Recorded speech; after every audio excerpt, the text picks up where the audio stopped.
The Rock Lobsters find themselves in a tank far, far away from their home waters, but can they take the good vibes from the home sweep last weekend on the road with them? Or will Motor City make the crustaceans meander to Michigan less than savory? Good evening, Crustacean Nation, and welcome to Big Boy Arena in Fraser, Michigan, where the Motor City Rockers host your Athens Rock Lobsters. Matt Teenrad bringing you the action live on the Athens Rock Lobster Network. Don't forget to subscribe, like the stream, and ring the bell to stay up to date with exclusive interviews, highlights, and more. We begin with the Piedmont Athens Regional pregame show. The Rock Lobsters enter tonight's matchup fresh off a really gritty 2-1 victory over Monroe, where they leaned on William Lavalier's 37-save performance and timely goals from Kaysen Gallant and Garrett Milan to secure the win. Athens sits at an impressive 32-6-2 record for 88 points and looks to extend its winning ways in this 3-game Michigan road trip. Rock Lobsters right now at a point where they need 10 more points in 6 games rather than the remaining 16 games. 4 regulation wins or mixed with overtime and shootout victories and losses. They could potentially clinch the playoffs in Michigan this weekend. That is if Monroe is able to drop a game in Danville this weekend.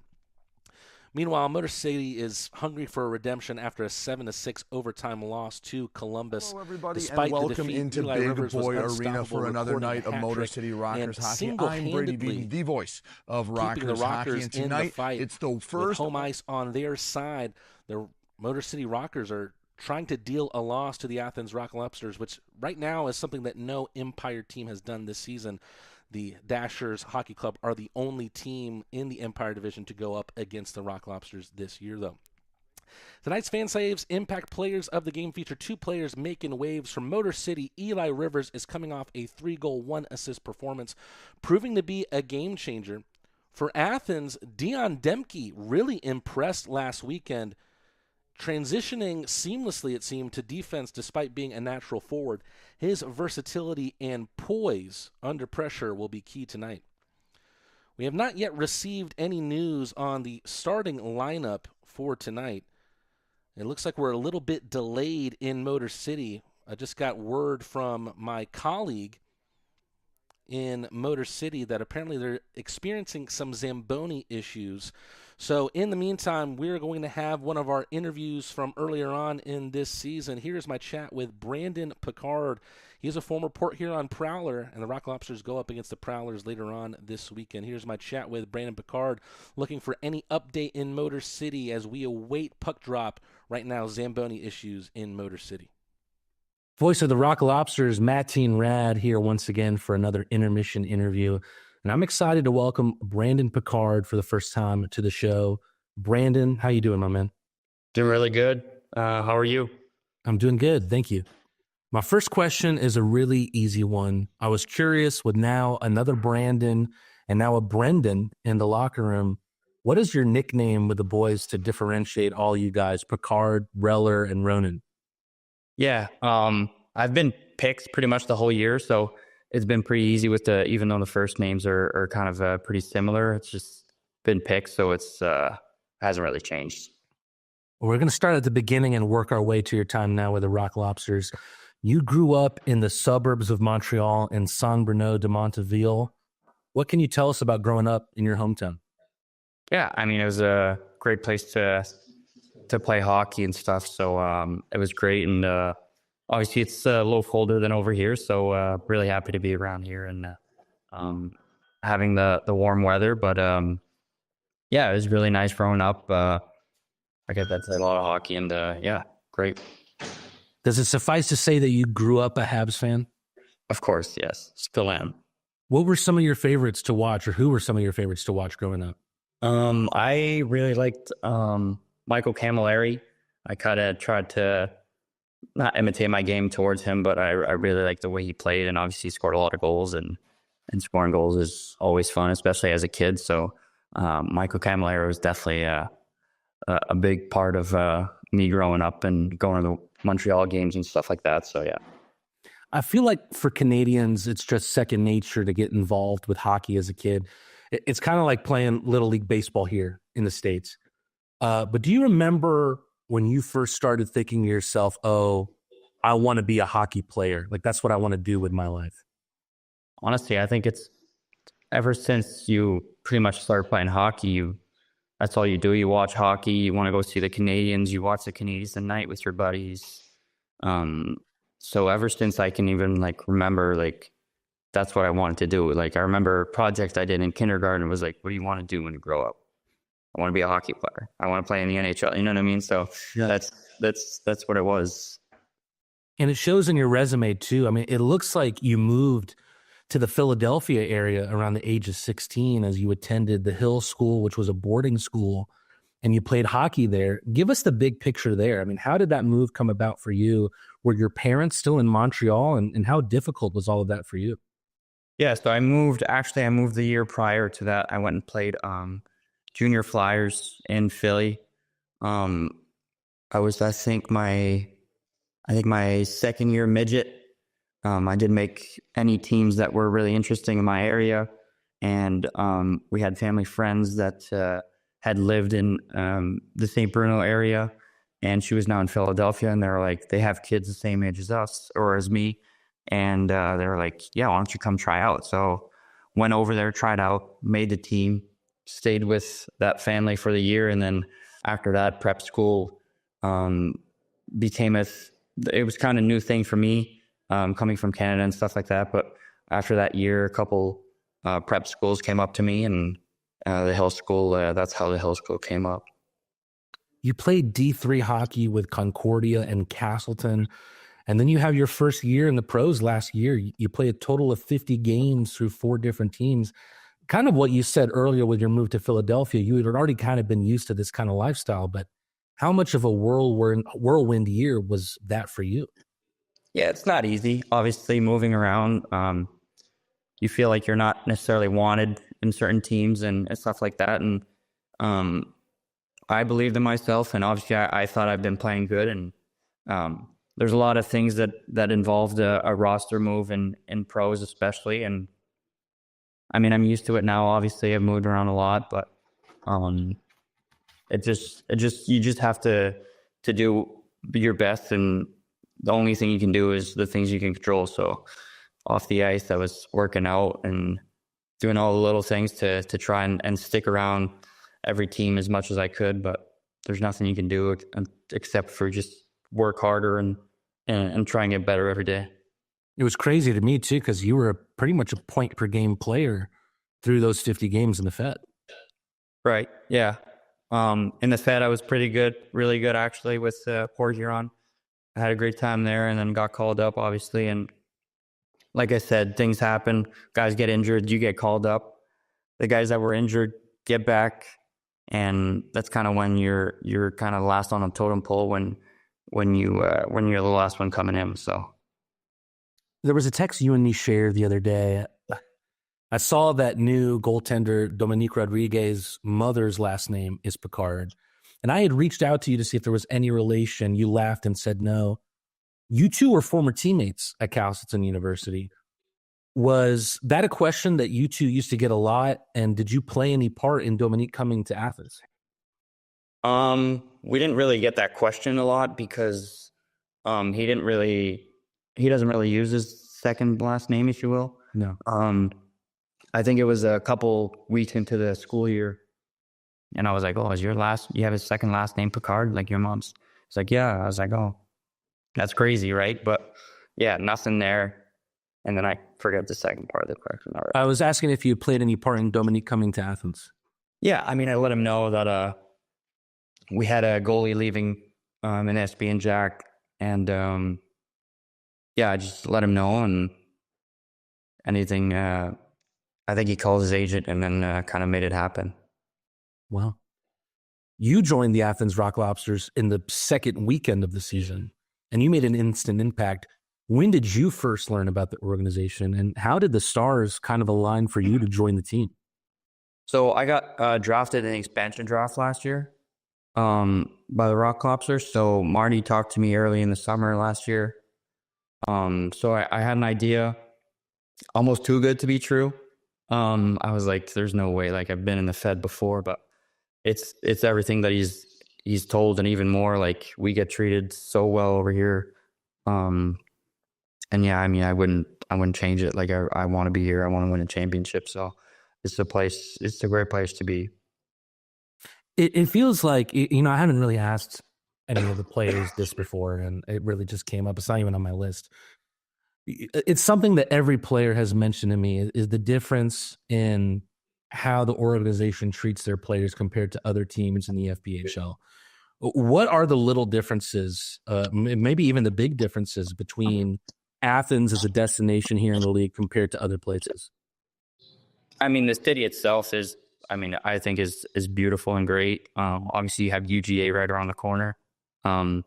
So for the fan perspective, I think that helps a lot. The rink is, might be the best rink in Meyer Pro, all leagues considered. And yeah, the guys over here are great. Like, I don't think I've ever had this kind of atmosphere in the locker room. So, yeah. In terms of your play on the ice, it feels like you're really finding that goal-scoring touch as of late, and the fans have seen you release a wicked wrister in the last 5 or 6 games. What do you think is clicking for you right now? I think I've just been doing the same thing, really. Obviously, had a little bit of a slow start, coming in a little bit late. Kind of took a little bit to get a little bit of chemistry with everyone and get to know everyone, stuff like that. So, but I think it just keep doing the same thing and keep working on things in practice and stuff like that. It's just hard work, really. You're getting deployed a lot right now at center. Is that taking some getting used to, or is that some of what you attribute your success to right now? I can't say I've played a lot of center. I enjoy playing center. I think I pride myself in winning faceoffs. Obviously, it doesn't always go your way, but I've always been pretty good at winning faceoffs, so I really... Rockers, slight delay due to the Zamboni. Watching the rest of that, you can catch it at a later date here just on our it had a couple technical or mechanical issues. We've got that all set. Ice is clear. Let's take a minute real quick to thank all the sponsors that make tonight's broadcast possible, starting with Park Avenue Productions. To go out against the PSN Technology, they bring you the Rockers and go up against a team that they've never faced before and won't face again for the rest of this season. It seems unlikely that the two will meet in playoffs because they would have to be the Commissioner's Cup Finals in which the Rock Lobsters would go up against the Rockers. Again, the only meeting this season between the expansion Athens Rock Lobsters and your Motor City Rockers. 38 points. Again, you look at the type of game this is, and already a gotta-have-it game for Motor City trying to stop an 8-game slide and a little bit of unforeseen turbulence. Who's going to respond better to a 5 to 10 minute delay? Some teams very rigid in their routines. Some teams able to go with the flow. And I can tell you, the Rockers locker room, they're a little more locked in. They understand that they've been playing good hockey, but they need to play a complete 60 minutes. And this is a very strong Rock like we're just a couple seconds away from tonight. Let's take a quick look at the starting lineups as Johnny G announced them here at the rink. Starting in net tonight for your Motor City Rockers will be Trevor Babin on defense, Nick McGill-Diaz, and the college signing, Matt Diver. He gets the start tonight as well. I've liked what I've seen from him in his own end. And the forwards, Eli Rivers, Nick Gallo, and Tristan Wells. That line has been formidable. IR today. Both sides outlined up for the national anthem. We'll step aside as they sing the start.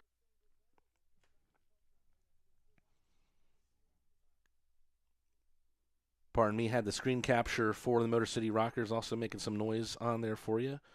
Hopefully that is no longer a part of what's going on in your audio. Big Boy Arena, you're seeing the video of it here. That is the battleground today for the Rock Lobsters and the Motor City Rockers. Fraser, Michigan today, and then Port Huron tomorrow and Sunday. Rock Lobsters flew in to Michigan yesterday, and the Rock Lobsters trying to take 3 games out of their trip this weekend and potentially end the season undefeated against Michigan outfits on the campaign.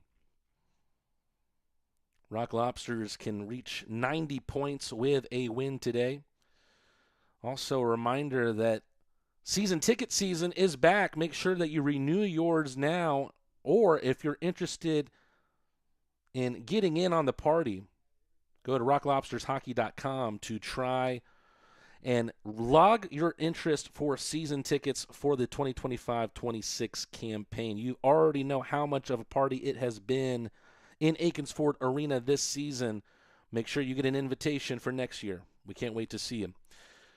Game coming up after this. We're going to have a quick commercial break, and then the Rock Lobsters will take the ice, and puck will drop between the Rock Lobsters and the Rockers.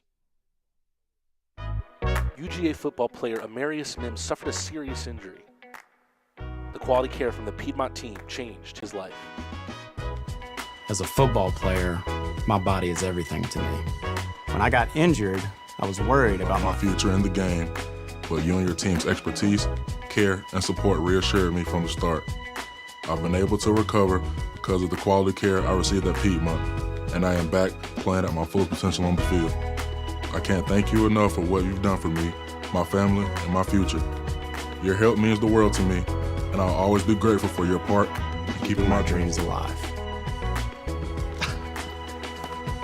How you doing?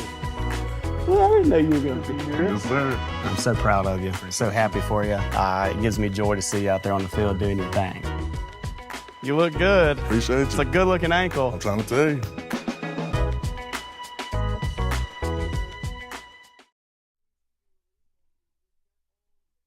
The puck has been supplied at center ice. Officiating crew exchanging pleasantries with one another. There, right at the bottom of your screen, you'll see Eli Rivers. He's coming off a 4-point game for the Motor City Rockers in that heartbreaking 7-6 overtime loss against the Columbus River Dragons. For the Rock Lobsters, you see here Garrett Milan, Orca Weisblatt, Daniil Glukaryov. Starting in the back is Tamir Gavrilovich and Carter Shinkarik, the first start in Rock Lobster colors for Gavrilovich, and underway we go. Right through the middle, Gavrilovich right into the glove of Trevor Babin. And we are officially underway here. The first 10 seconds have already resulted in a shot on goal for the Rock Lobsters. Gavrilovich challenging Trevor Babin. Rico Gonzalez was just called back for the Rockers today. His loan ending with the Pensacola Ice Flyers in the SPHL. Offensive zone draw here. Milan wins it back to Shinkarik, hits it up the left side, stopped in the left circle. Daniil Glukaryov tries to fire off a shot, wheels it around the end boards. Milan takes it up the right side, drops it back for Glukaryov.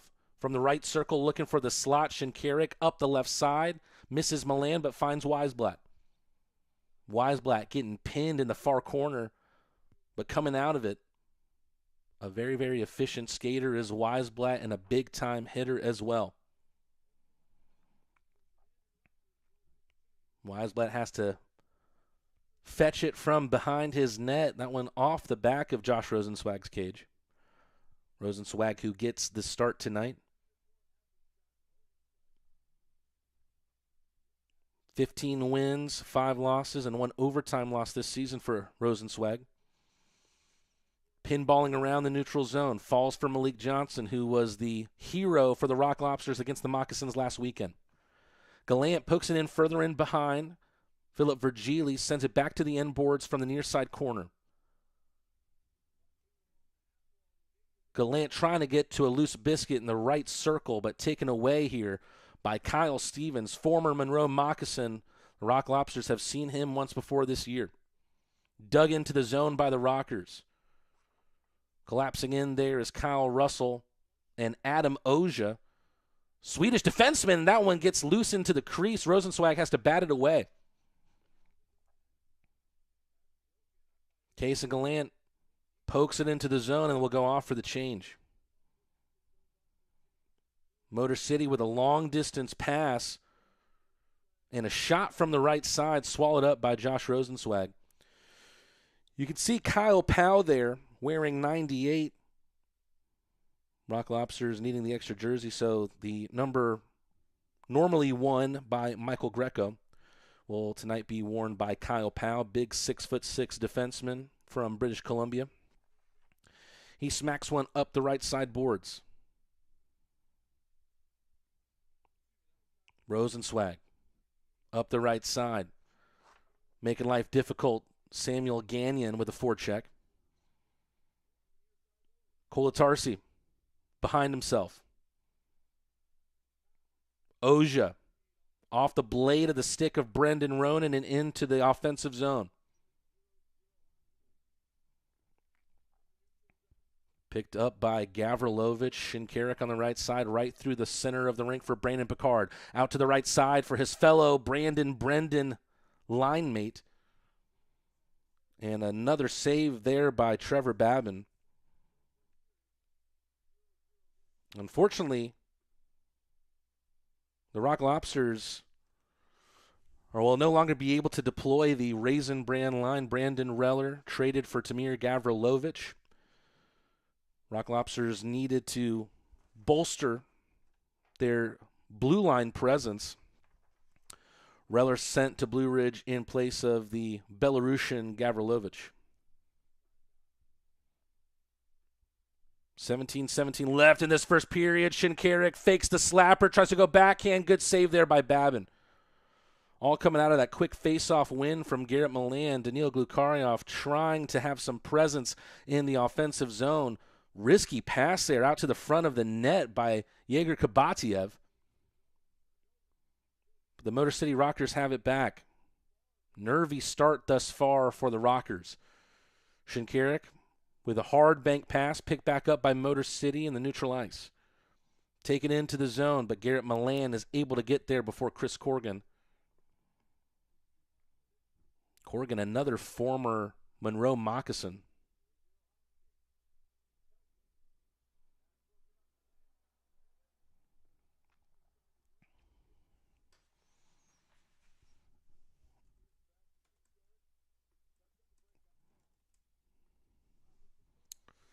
Shinkarik from behind Rosenzweig's net.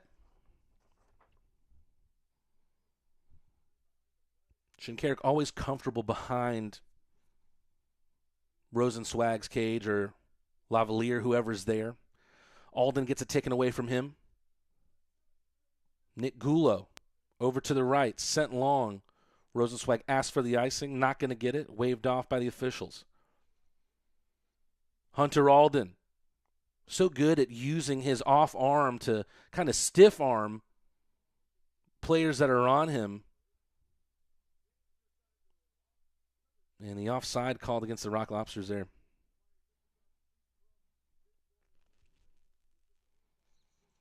Athens has the advantage in the shot tally thus far. 3-1 in favor of the visiting team.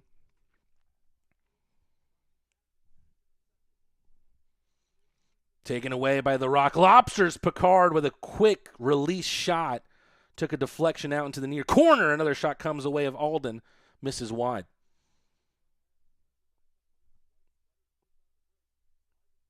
Hunter Alden. He's really shown it in his tenaciousness in play recently. Really looking for his first goal as a Rock Lobster.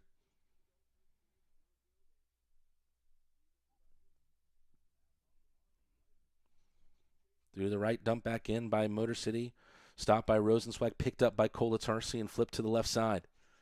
Motor City forced the turnover, but can't make anything of it. Malik Johnson up the left flank, has options in front of him. Tries to put one in front of Kaysen Gallant. Falls in the near boards. Sent away by Motor City. Good zone entry for him here. Shot comes from the right side. Rosenzweig has it in the glove on the save from Chris Corrigan. Malik Johnson. Incisive pass. Gallant just edges it over to Philip Virgili. Gallant gets taken down, and it looks like the Rock Lobsters are going to be going to the Paloma Park power play.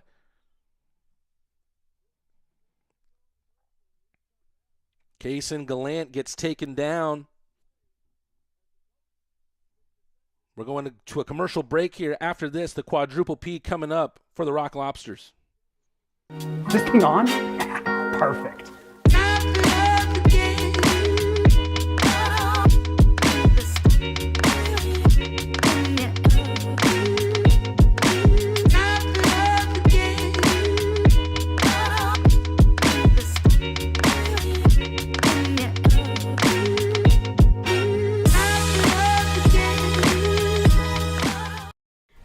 our professional team, where the best customer service is our promise. With over 5 decades of expertise, trust Stanfield to keep you comfortable. Schedule online at stanfieldair.com. It's a historic season for all the hockey fans in Athens, and how can you celebrate without beer? The Athens Rock Lobster Clawshank Redemption is available exclusively at Terrapin Tap Room. Terrapin, do the right thing, always. Motor City sends out their 4-man unit. They'll be on the penalty kill here against the Athens Rock Lobsters. It's been a mixed bag for Athens on the power play as of late. Currently, they rank 9th out of 14 teams, just right below 20%. It's going to be the Motor City head coach who's in the box, Jamison Milam. Player head coach will sit for 2 minutes, and Rock Lobsters have a chance to make something happen on this 2-minute man advantage. Shinkarik up the left side. Weisblatt found at the line. Milan to his right, works from the right circle. Milan loves to work this right side on the man advantage. A couple exchanges between him and Brandon Picard. I believe a Rocker's lost a stick, quickly has one back. Milan releases the right circle shot. Puck still loose out in front. Spills out to Weisblatt on the left side. Gets it back to the line for Shinkarik. Rides the line with a pass. Milan doesn't even have to look to find Weisblatt in the left circle. Drop back to Shinkarik. Milan from the right dot to the quarterback of this power play unit. Heavy pass, but Milan able to handle it, but sends it past Shinkarik. Spills out into the neutral zone. Little less than a minute to go. Weisblatt with a shot towards Babin up high. Puck still in possession in the offensive zone for the Rock Lobsters, but time running out on the power play. Poked away from Weisblatt and then sent long by Motor City.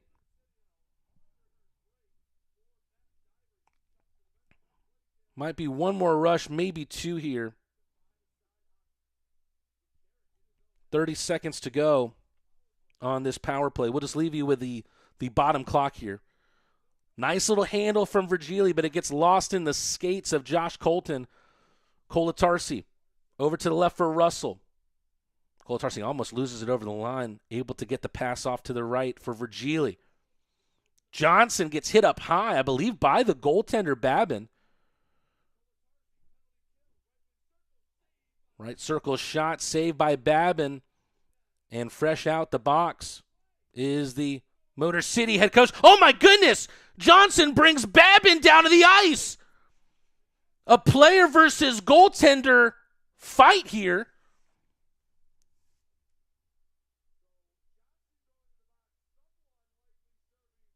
Johnson and Babin drop the gloves. Johnson's going to the box.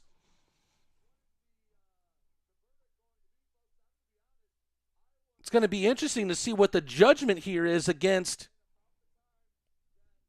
the Motor City Rockers. By the time we saw the fight emerge between Babin and Johnson, there was no way of telling who initiated it. Of course, we saw Johnson take a hit or a stick up high from the goaltender earlier on.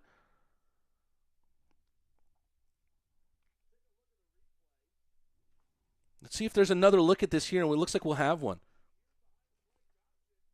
All we see is Johnson take Babin down to the ice, very respectful and not throwing any punches while Babin was down there. And Johnson, I think, with an accidental push there on the official and a quick hug of the zebra to show that he didn't have any ill will there. 12:18 to go in the first period. Let's see if we can make a quick check of the Federal Hockey website to see how these penalties are going to be doled out. When do you ever see that? A skater against goaltender fight.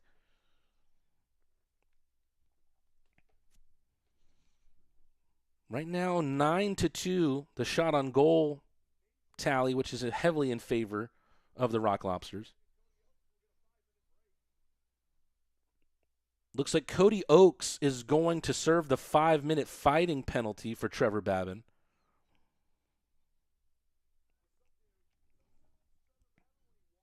I don't think there's going to be a power play for either team here.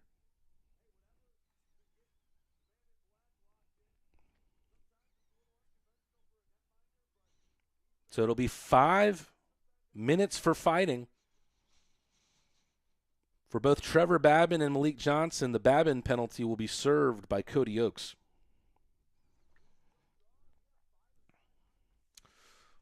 It'll stay 5-a-side hockey here. Face-off won by the Rockers.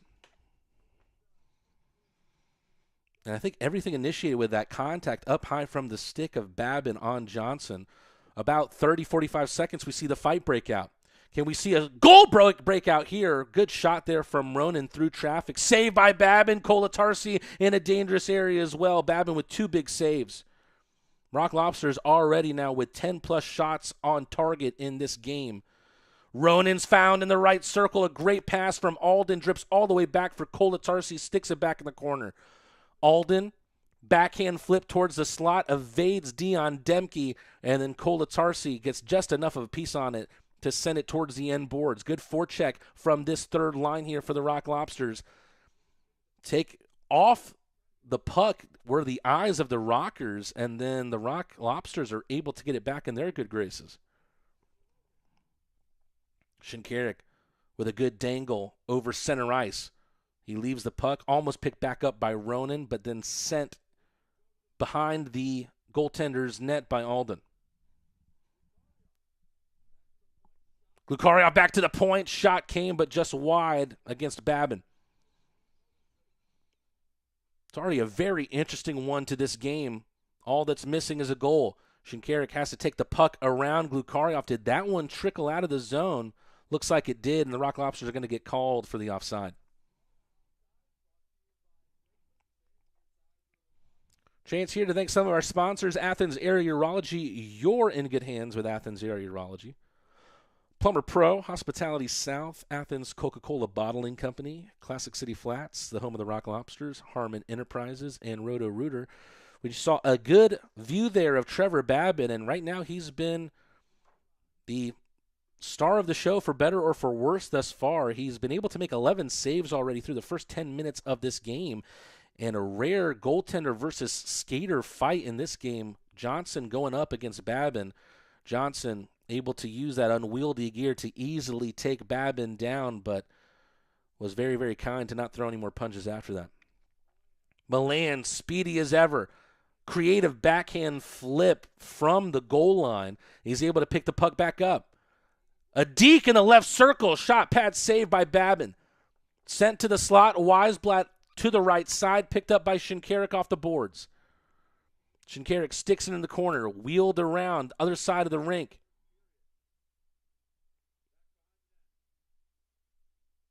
Evasive is the big Swede, Adam Oja. Adam Oja goes forehand. Is it stuck in? No, it isn't. Followed up by Kyle Russell, but Trevor Babin is able to freeze things at 9:54. We're going to a quick commercial break. We'll be back after these messages. Classic City Flats is a brand new apartment community in Athens, Georgia that redefines luxury living, offering a sleek and contemporary living experience. Our impeccably designed apartment homes boast sophisticated interiors, premium amenities, and exquisite finishes, providing residents with an unparalleled downtown living experience. Classic City Flats is excited to deliver luxury apartments that set the new standard of sophisticated living in Athens, Georgia. Classic City Flats, redefining your horizon of living. 0-0, just over 10 minutes gone here in the first period, and Brady Beaton able to show us some scores from around the league. Port Huron, who the Rock Lobsters will face over the next couple days, have a 1-0 lead against Watertown. Most other games are scoreless, except Carolina has the 1-0 edge against the River Dragons. I believe with a win in that game, Carolina will officially clinch playoffs. Again, the Rock Lobsters have a chance to clinch playoffs this weekend if they're able to win all 3 games and Monroe drops any to the Dashers. Puck dropped in the left offensive circle for the Rock Lobsters. Flow of play very heavily in favor of the visiting team. Adam Oja has 2 Rockers surrounding him, still able to get it to dribble over to Brandon Picard. Sent further up the left line. Shot comes from the line, but past Rosenzweig. Oja surrounded by 2 once again, but he gets the puck. And once again able to flip it up the left flank. Puck just needs a little bit of settling. Kaysen Gallant gets it taken away from him before he reaches over his defensive blue line. Right now, the Rockers just trying to get a touch of the puck and try to control play here a little bit better. A stick just sent flying across our screen here. Alden trying to use the pressure for his own good to get through a couple of Rockers. Kolatarsi has it. Risky pass, but the Rock Lobsters get it into the neutral ice. Picked back up by Douglas Blaisdell. From a prone position, Brandon Ronan trying to get the shot off. Kolatarsi loses the puck in his skates, and the whistle gets blown for offside.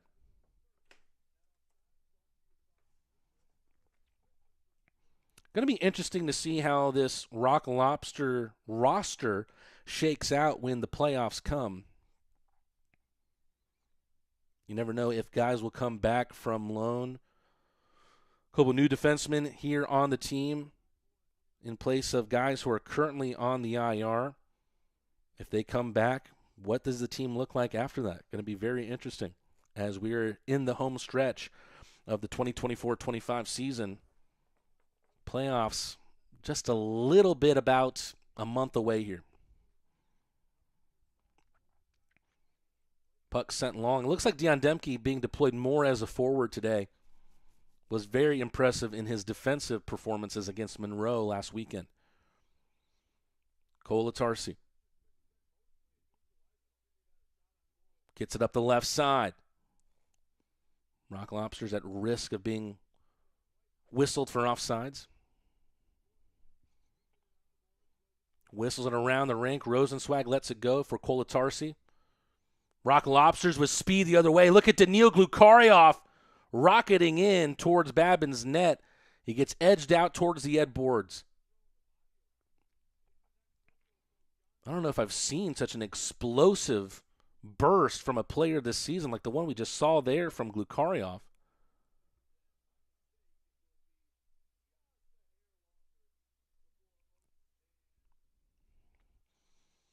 Johnson and Oakes very, very close to coming out from the penalty box for that fighting major. Oakes wasn't the one that dropped the gloves. It was the goaltender, Trevor Babin. Offensive zone draw. Milan going up against Corgan. Milan all the way back to Gavrilovich. Shinkarik. Bouncer up the left side. That one, I think, took a piece of the official. Weisblatt gets free in the left circle. Puck just goes wide. Rock Lobster's doing a great job at winning the puck back in offensive ice. Weisblatt trying to use his body to free that biscuit up. Puck sent out of play. And it looks like the Rock Lobsters are heading back to the Paloma Park power play on that delay of game call. Rock Lobsters with their second power play of the night. Kyle Stevens in the sin bin for the delay of game. No deflection on his clearance out over the glass.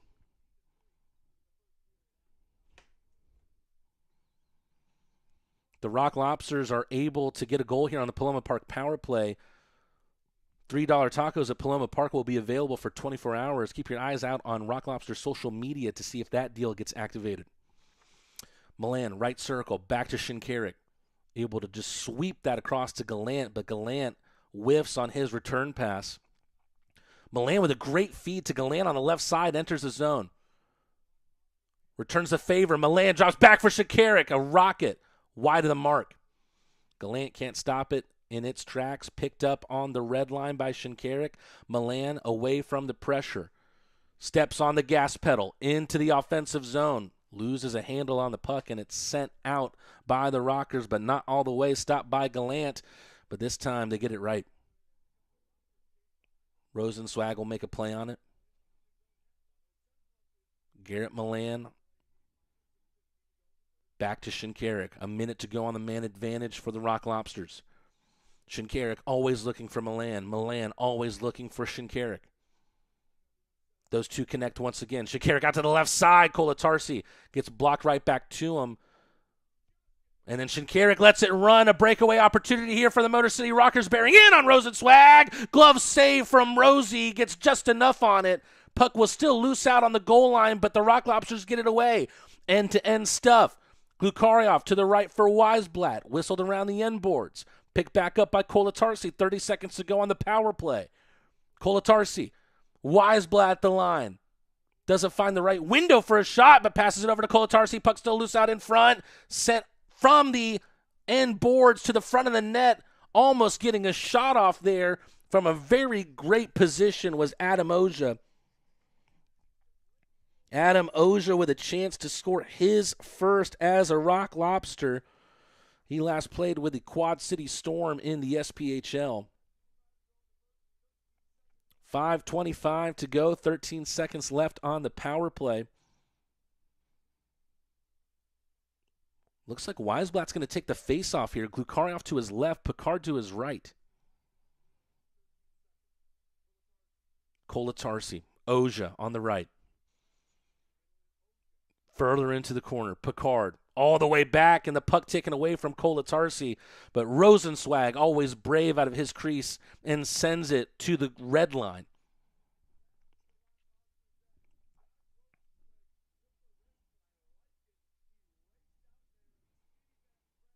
Weisblatt, right in front of the penalty boxes, loses the puck. Rather in front of the two benches. Picard, no-look flip to Demke. Over the line. Demke, tight angle shot. Blocked out there by Colton.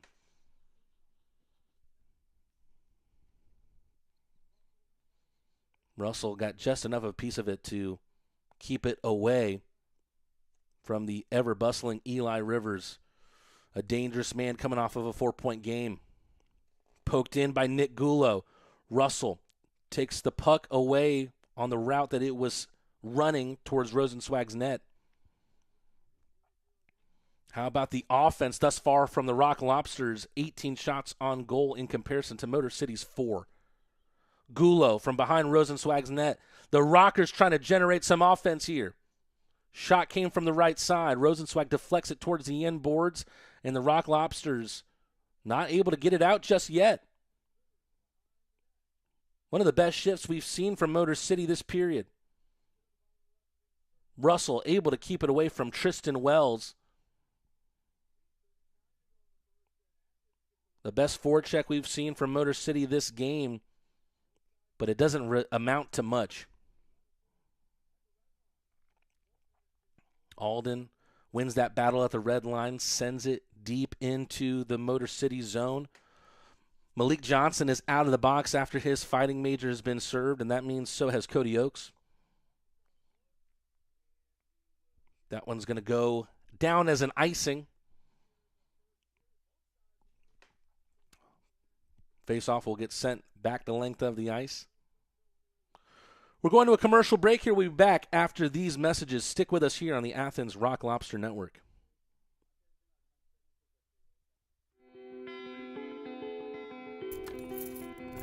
Farm Burger is defined by its mission, its farms, its team, and its family. In 2008, our co-founders gathered around a single idea: redefine the burger by bringing together a community of ranchers, farmers, chefs, restaurateurs, and eaters. Our promise is to strive every day and with every burger to uphold these core values to each and every one of you. We do that by holding ourselves to a higher standard. Grass-fed and grass-finished, that means our cattle are never fed grain. Our belief feeds our mission, and our mission is to feed you. It's It's a historic season for all the hockey fans in Athens, and how can you celebrate without beer? The Athens Rock Lobster Clawshank Redemption is available exclusively at Terrapin Tap Room.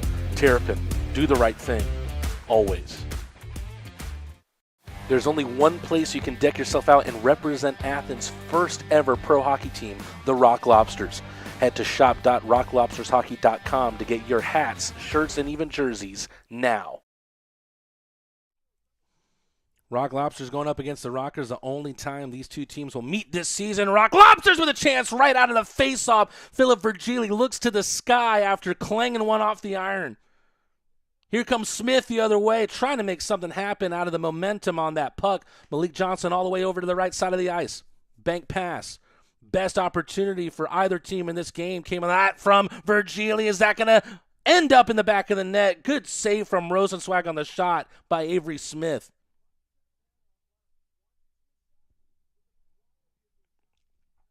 Rock Lobsters with some high-quality opportunities in this game, but they've also had a high quantity as well. Shots on goal currently in favor of Athens, 19-5. All the way around the rink to Yegor Kabatayev. Kolatarsi. Great feed over to Johnson, who enters from the left. Loses an edge and sent in by the Rockers. And another icing against Motor City. Hopefully the Rock Lobsters won't look back at this period to potentially rue it, as we've still got a 0-0 game with almost 18 minutes gone in the first period. 14 more shots on goal than their opposing team in this one. And another face-off win for the Rock Lobsters. Glukaryov has one spill off the shin of Milan. Clever little one-touch pass from Matthias Tellstrom, but the Rock Lobsters have it back. Milan tries to cut one through the center of the ice. Can't find Glukaryov or Weisblatt. Glukaryov has it back. Finds Weisblatt. Fakes the slapper into the right circle. Takes a U-turn. Sent right back away by the Rockers. Milan, backhand sweeper to one of the newest Rock Lobsters, Adamosia. The Swede has it back. Looking forward to asking Philip Virgili what it's like to finally have another fellow countryman on this Rock Lobster team with him, as we see Weisblatt dump one in and bounce it off the corner end boards. Good passing out of their own zone finds Rivers speeding up the left-hand side. Kyle Powell up the left. Final minute of play here. Pass just about misses Garrett Milan. Ronan pinning his man Tristan Wells to the boards right in between the two penalty boxes. Miguel Diaz playing somewhat dangerously out of his own zone. Rock Lobsters send one long. No icing called there by the officials. Nick Gulo gets spun around by Hunter Alden. What a save there. That one was heading top shelf, but Babin stops it on the shot from Ronan.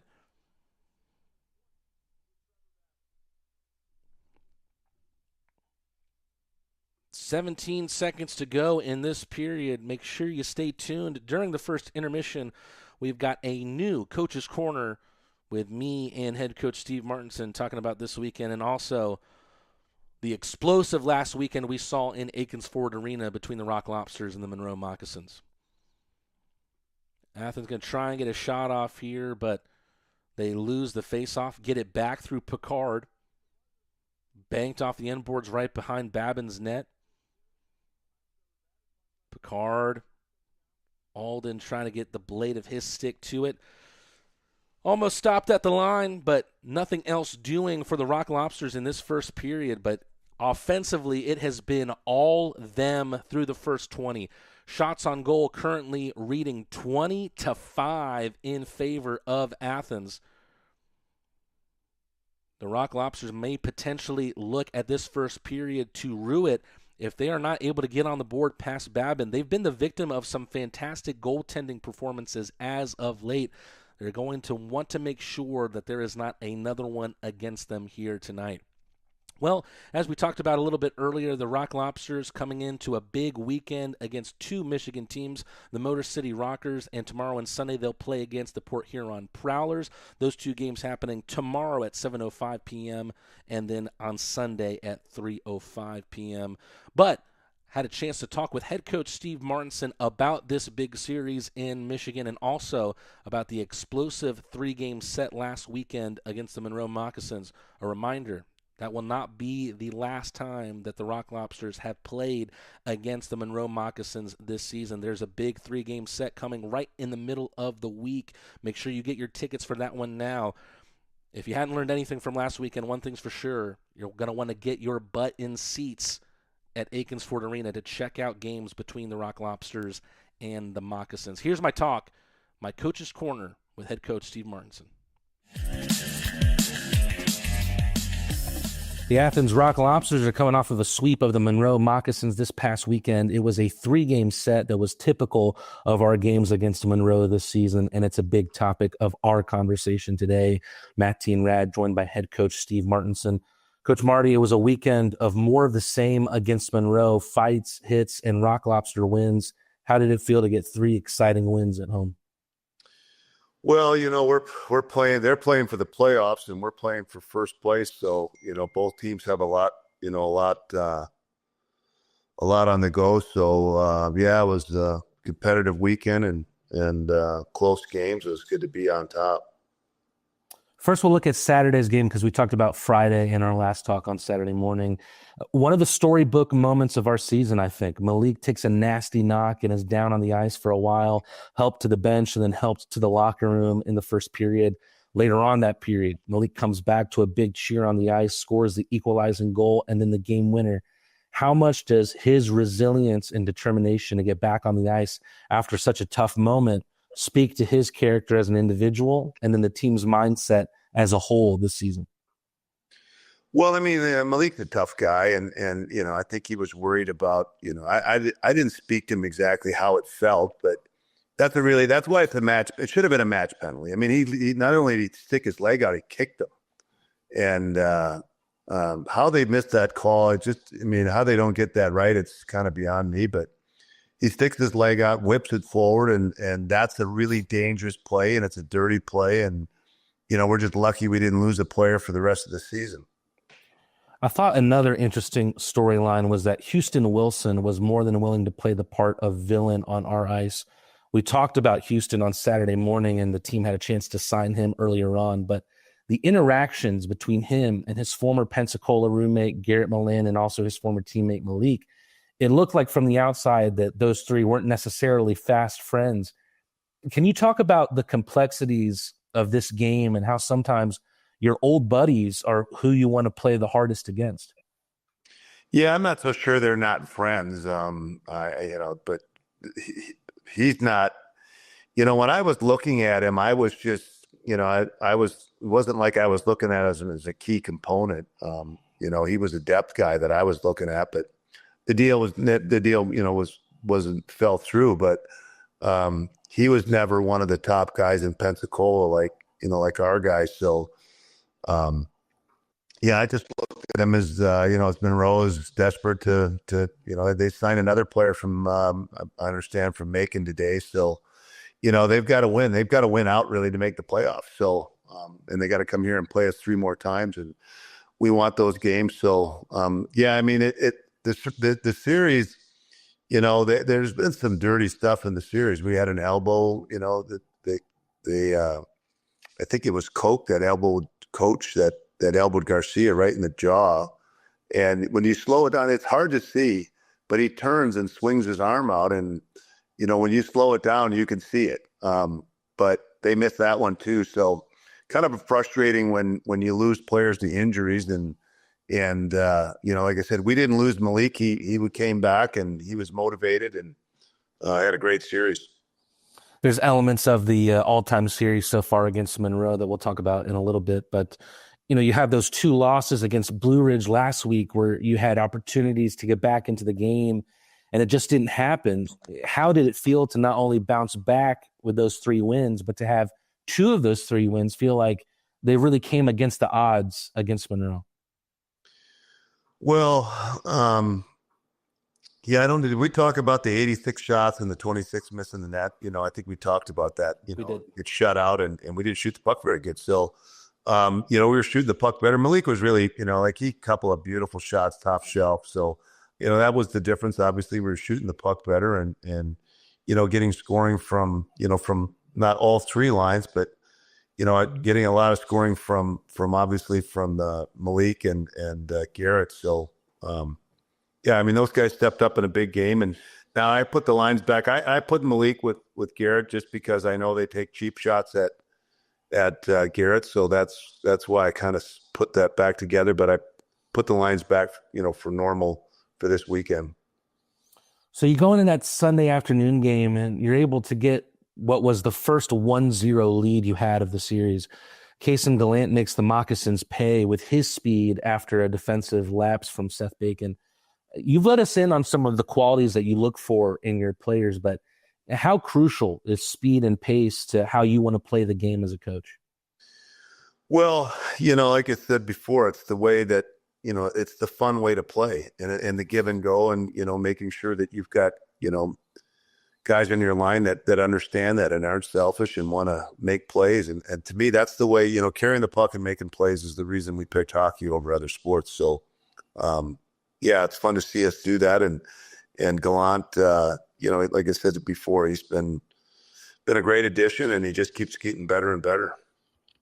Things really started to boil over between the 2 teams. We saw Matt Garcia get blindsided, as you mentioned earlier, by Hugo Coach. It was a huge hit. Your team started to look for redemption, and we saw what I think may be our first all-out brawl of the season. Is that something that is talked about on the bench, or do the boys see one of their own go down and just know what needs to be done? Do they need your position? Usually, they weren't talking about it, but, if they see a cheap shot, somebody comes in and then, more guys come in. And so, that's, you have to police, like if in this, and especially here, we get guys that get injured, like Orca got kicked and the guy got 2 games. I don't know, excuse me, that guy didn't get anything. But the guy that jumped Milan and like I said it before, I've never seen anything like that. And he got 2 games. So that's why you got to have guys in your lineup that will police things themselves because, what do we care if a guy gets 2 or even 5 games? But if he injures Milan because he is allowed to go out and, jump him and punch him. And so, unfortunately, some of our tough guys are, and one's in Monroe, one's in Cincinnati and one's in South Carolina. So I'll be kind of looking a little bit more as the guys become available from college and junior. So we might add 1 more forward. We can actually add 5 guys from junior and college, and we don't have to cut anybody. They don't count against the roster. So, we've got 2 defensemen coming in now and meeting us. One of them's getting in town today, and another defenseman meeting us tomorrow. So even though we had a couple of guys get hurt, we're getting a couple of guys back, a couple of new guys in. Going to be interesting to see how the playoff roster takes shape. That game on Sunday, it started with a power play for Athens. If I understand the rule correctly, there's a rule that the horn sounds during warmups, and that's a 1-minute warning to get off the ice. If you don't get off, that's a penalty. And it just seems like an easy thing to control. And yet that's not the first time we've seen that this season. Why does this kind of stuff happen? It's mind-boggling to me. It's just mind-boggling why players wouldn't do that. And, why you would have to have a penalty to enforce it. That doesn't really make a lot of sense to me either, but it's something that they do. If a guy's off, some people like to be the last guy to get off the ice, and it's a superstitious thing. So, they're probably watching, and we've got guys going off. I don't go out and watch that part of it, but I haven't really noticed. But I'm assuming we may have a couple of guys that go off right at the end. And, some guys, to me, it's a dumb superstition.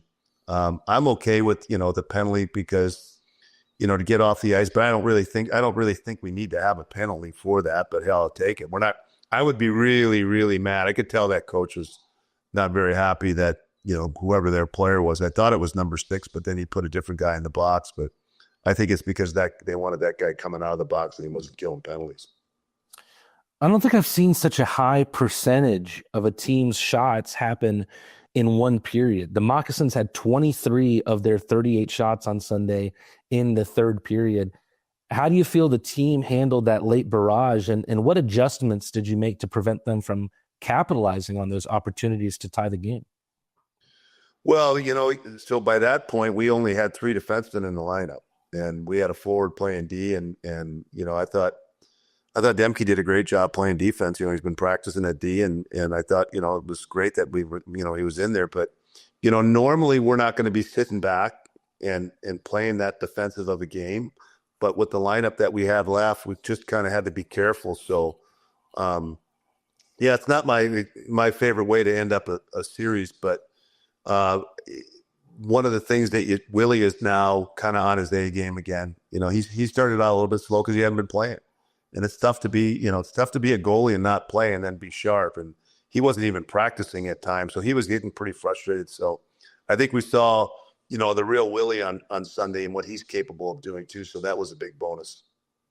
I know he's someone that you've already touched on twice in our last 2 talks, and you just talked on him there. But, Dion, not naturally a D-man. He hasn't had a ton of minutes this season, but he puts in a massive effort at the blue line in this past weekend.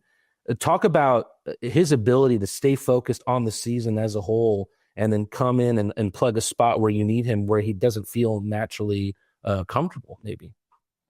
Well, I think you maybe talk to Deon about that. I mean, I just know that Deon's a hardworking guy. He's in really good shape, and, he's got a great attitude. And, he hasn't had much opportunity this year, and he gets some opportunity at defense and steps up. And that game he was playing more and more. He played, he didn't play as much Friday night. Saturday we played him more, and then Sunday, obviously, he was playing a regular shift.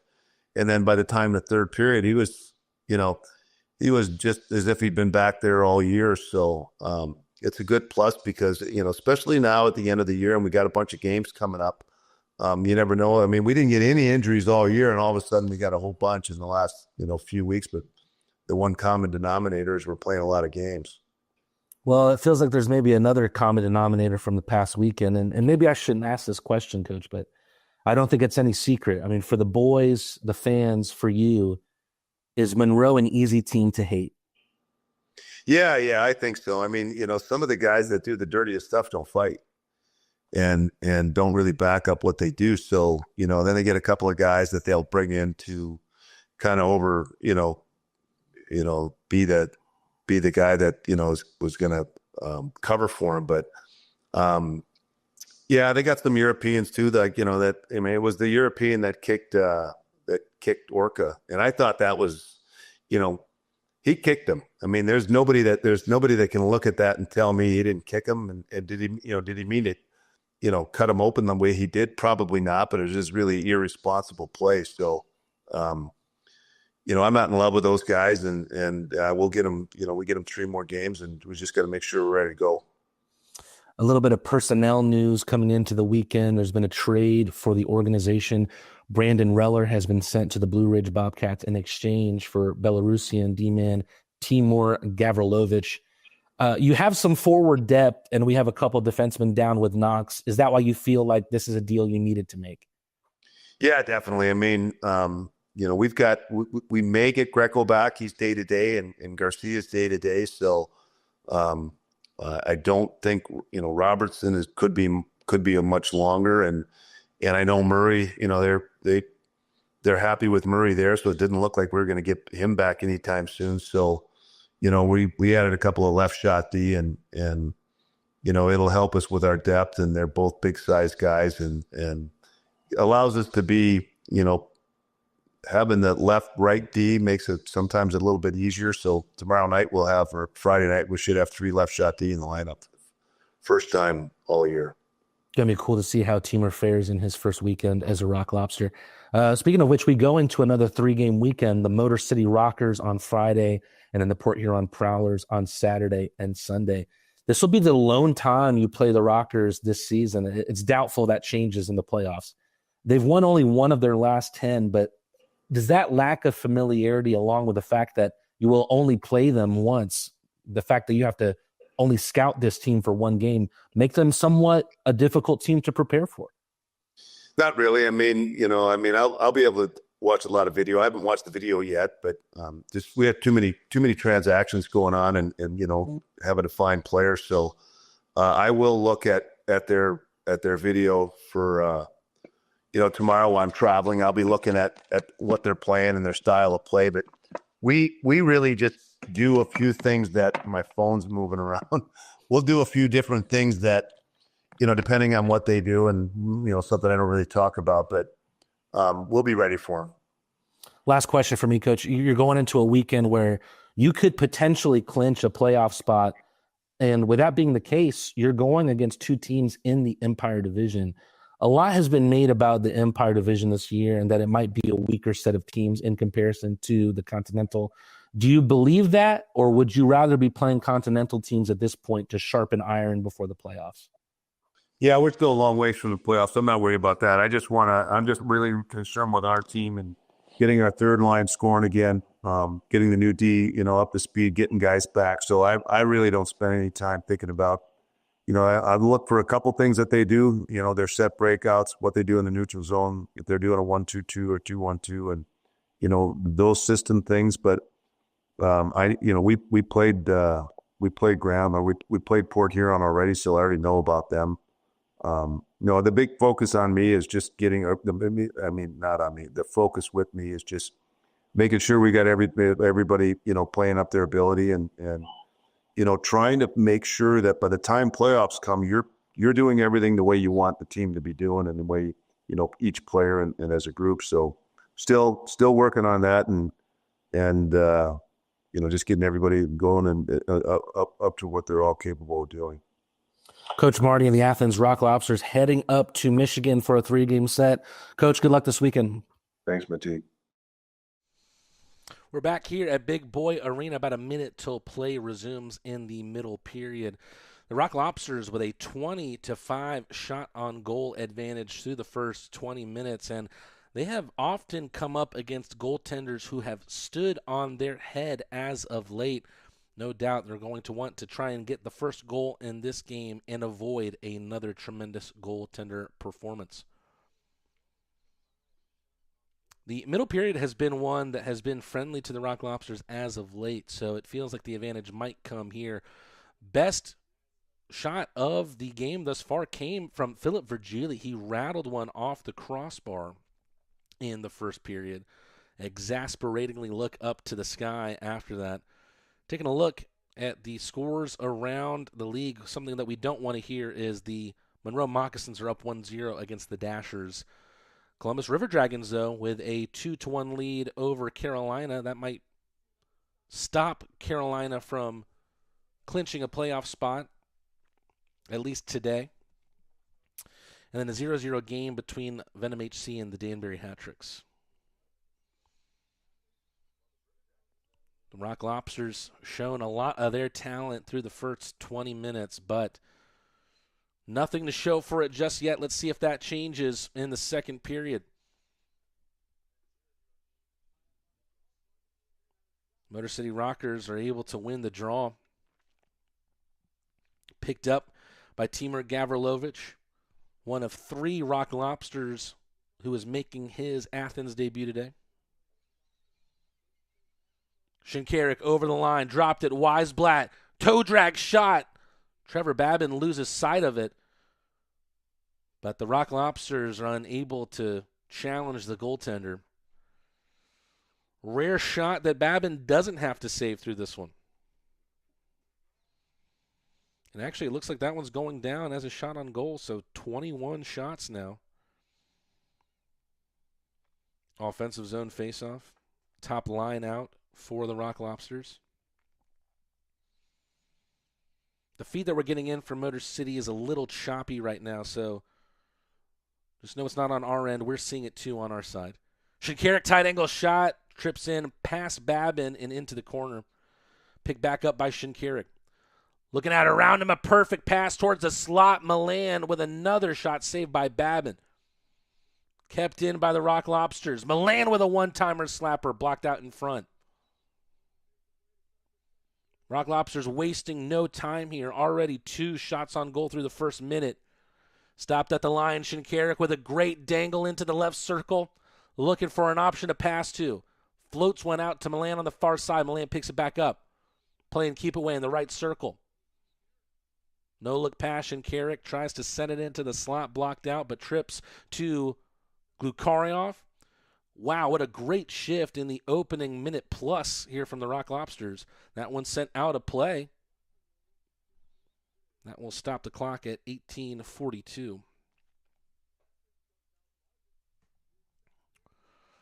Trevor Babin, a very, very busy man in this one, and it hasn't been just saves. We saw him drop the gloves with a skater. Usually if you see a goaltender fighting, it's against another goaltender, and they have some distance of ice to traverse before they can meet each other. But Babin didn't have to travel very far to catch a couple punches from Malik Johnson. The shot from Kyle Powell takes contact of Babin. Shot on goal meter going up to 24 now. If it stays at this pace, Trevor Babin could have a 60 save night. But of course, the Rock Lobsters are going to want to tickle the twine past the Pennsylvanian. The Rockers have it back, send a shot from the blue line, and Rosenzweig able to get that into the midsection. Takes one in the gut and uses the gear to freeze time at 18:05.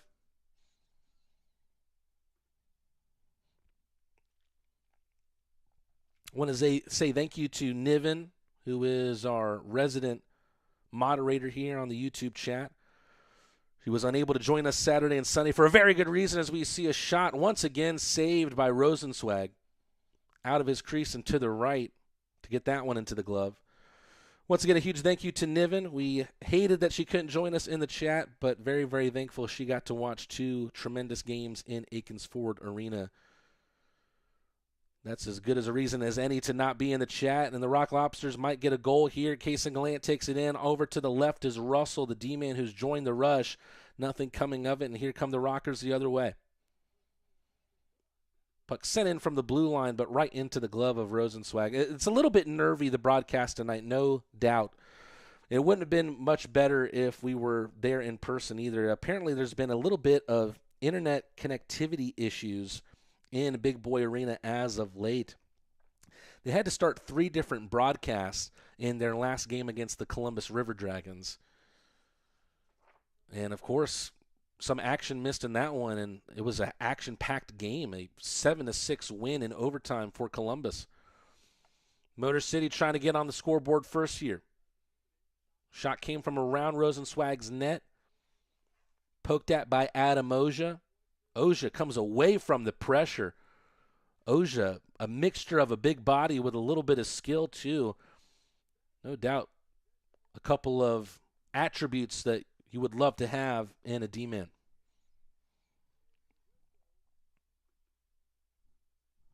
Yeah, Daniel Kuhn in the chat confirming what we're seeing here. On our side of the broadcast, too, the feed that we're getting in from Michigan right now is choppy, and that's not just what you're seeing from me to you, but also what I'm getting in from Michigan to me.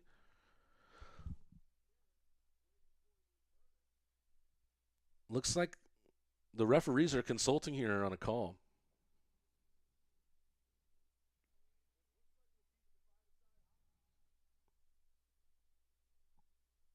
Captains want some explanation on a call. But it looks like it's staying at 5-on-5.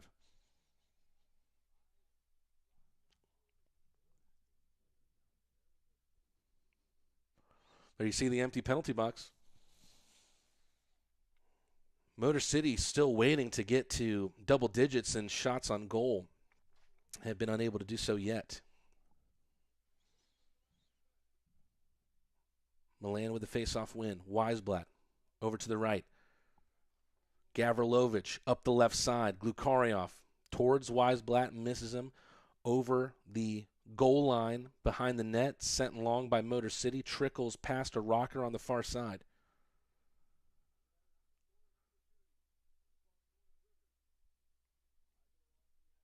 Video feed continuing to get more choppy here. We talked about the internet issues that have been experienced in Big Boy Arena as of late. Just a little bit late on that zone entry as Milan beat Weisblatt into the offensive zone, and that's going to be whistled for offside. Neutral zone face-off right out in front of the sin bins. Milan against Nick Gulo. Nick Gulo is someone that the Rock Lobsters have also seen this season. He spent 17 games this campaign with the Dashers.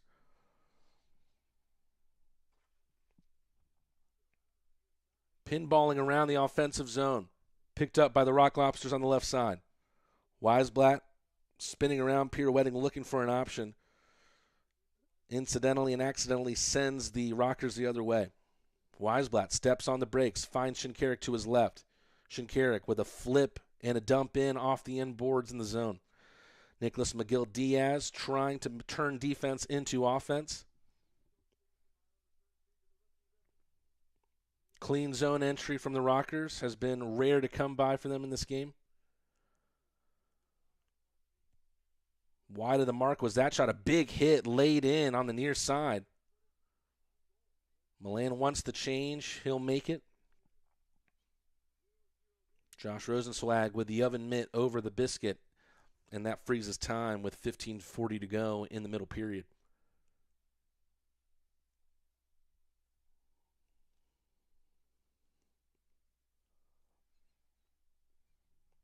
Three shots on goal thus far for the Rockers in this period, but right now the factor of three almost for the Rock Lobsters comparison to Motor City. 24-9. Kabatayev gets tied up in the far boards, doesn't get any mustard on his pass. Hunter Alden able to pin the Rockers to the board and then sent the length of the ice by Athens. Tellstrom couldn't settle it, but the Rockers come the other way. Tellstrom gets it onto the blade of his stick. Centering pass, cut out by the Rock Lobsters. Kolatarsi tries to send it outside the zone. Stopped at the line. Kolatarsi able to get it over to his D-man partner, Russell. Russell with a quick cross-check into the back of Kabatayev. Picture perfect, gets the Rock Lobsters out of the zone. Picard, right circle shot, and that one beats Trevor Babin. The Rock Lobsters are finally able to get one past the Motor City goaltender, and it's Brandon Picard who scores his 11th of the year. Felt like Picard was due. We hadn't seen one from him in some time. He's so adept at being able to release that wrister from the right circle. That's where his bread and butter is, and that is what has opened up the scoring. The Rock Lobsters with a 1-0 lead with a little less than 15 minutes to go in the first. What an absolute rip from Pick.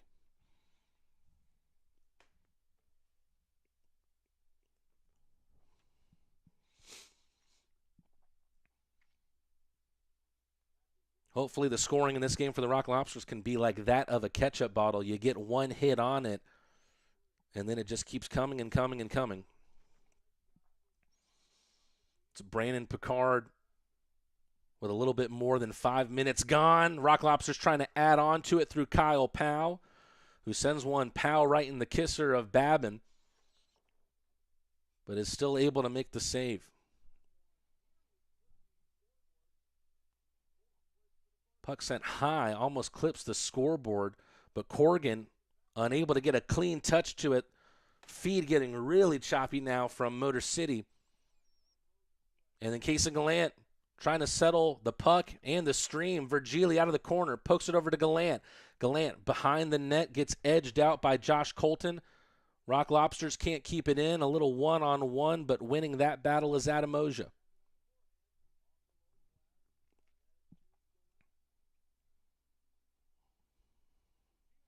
Pirouette from Virgili, but loses out to Eli Rivers. Rivers takes a hit from Oja, stays on his feet. 4 or 5 players trying to dig it out of the boards in the corner. Casey Gallant moving right to left. That one goes under the skate of Russell, trying to poke it in past Babin. Fell kindly to Russell after the pass from Gallant was aiming towards Johnson. Little spill out shot came from the point from Oja. Johnson getting himself in a dangerous position, creating some traffic out in front of Babin, but Babin has let up his first goal of the night, but has still have 26 saves to his name. Otherwise, we're going to go to a commercial break here. Rock Lobsters have their lead through Brandon Picard. This thing on? Perfect.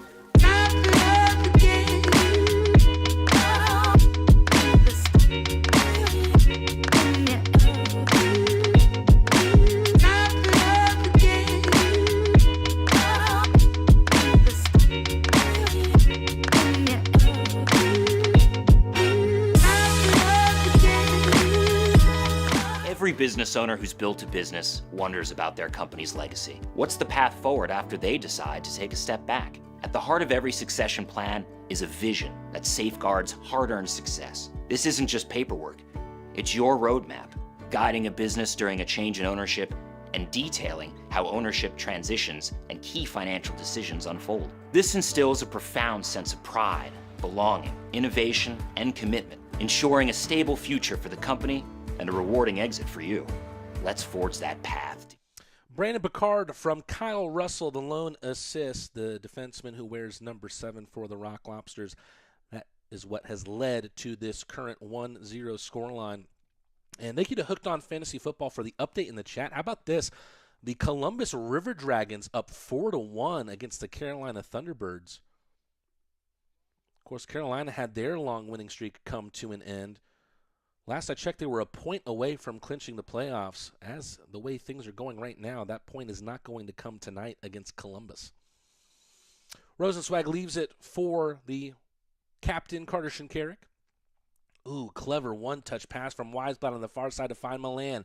Milan with a quick shift looking for Gavrilovic, who's been paired with Shinkarik. He needs to get back in a defensive position to try and stuff out this rocker attack here. Weisblatt loses it, refines it, gets it on the end of his stick, looking for Milan. Milan pinballing up and down over on the ice. Weisblatt takes it over. Finds Glukarioff on the left side. Good wrister saved by Babin. Glukarioff has been red hot as of late. The Russian started off his tenure as a Rock Lobster, getting adapted to the North American game. But he's looking like an expert of the North American game as of late. Milan trying to shake that puck loose. Shot came from the line. Weisblatt trying to fire it through a window. Gets a pass off. Shinkarik has it coming, and there's a rocker who's prone on the ice. Linesman has called a penalty here.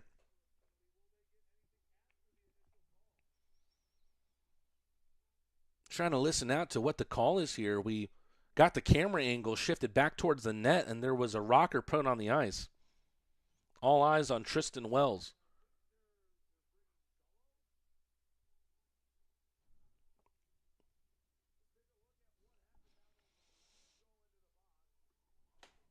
We got another look here. Gulo getting in on Garrett Milan here.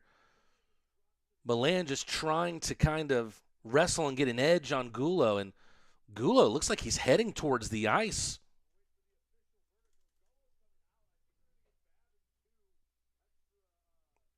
And they're saying that Babin got in on it as well. So Gullo going to the penalty box. I believe I heard Garrett Milan going to the box as well.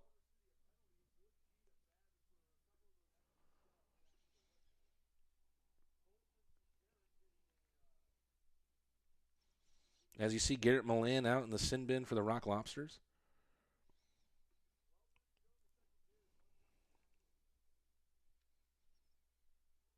We've got 12 minutes to go here.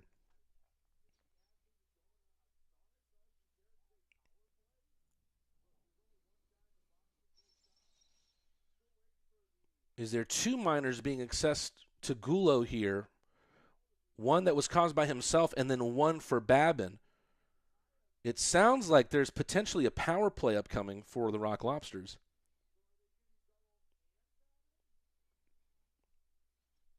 It sounds like it's going to be one player paying the price of 2. Gullo, I know there's going to be 2 players in the box. Rock Lobsters on the power play here. Gallant at the line. Shinkarik over to the right. Picard. Johnson, one-touch pass out of the corner. Right circle shot from Virgili misses wide. Gallant trying to win it back. Puck right out of our view here on the near boards. Johnson gets sprung towards the end. Picard right back to him. Quick passing all around from the Rock Lobsters. Drops towards Gallant all the way back for Shinkarik. Lets one unload right into the chest of someone who had to block that shot. This time it's Gallant who lets one rip. Mr. Power Play goal gets another on the year. A Red Deer rocket into the top shelf and power play goal number 11 for Kaysen Gallant. That puts him on 27 total this campaign.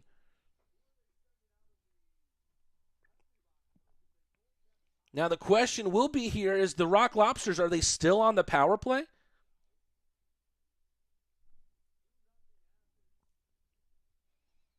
Either way, they have their 2-0 lead now. Goals from Picard and Gallant.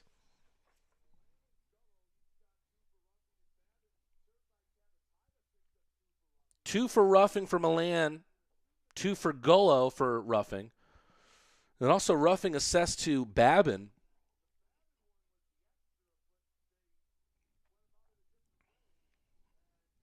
It looks like both teams are back at even strength here. Kaysen Gallant showing just how valuable he's been to the Rock Lobster power play this year. A top 5 goal scorer in this league at even strength, and also a top 5 goal scorer on the power play this year. Kyle Powell trying to sweep that one away. Gets it to the far side. Sent long by the Rockers. Still have not reached 10 shots on goal as we reach the halfway point of this game.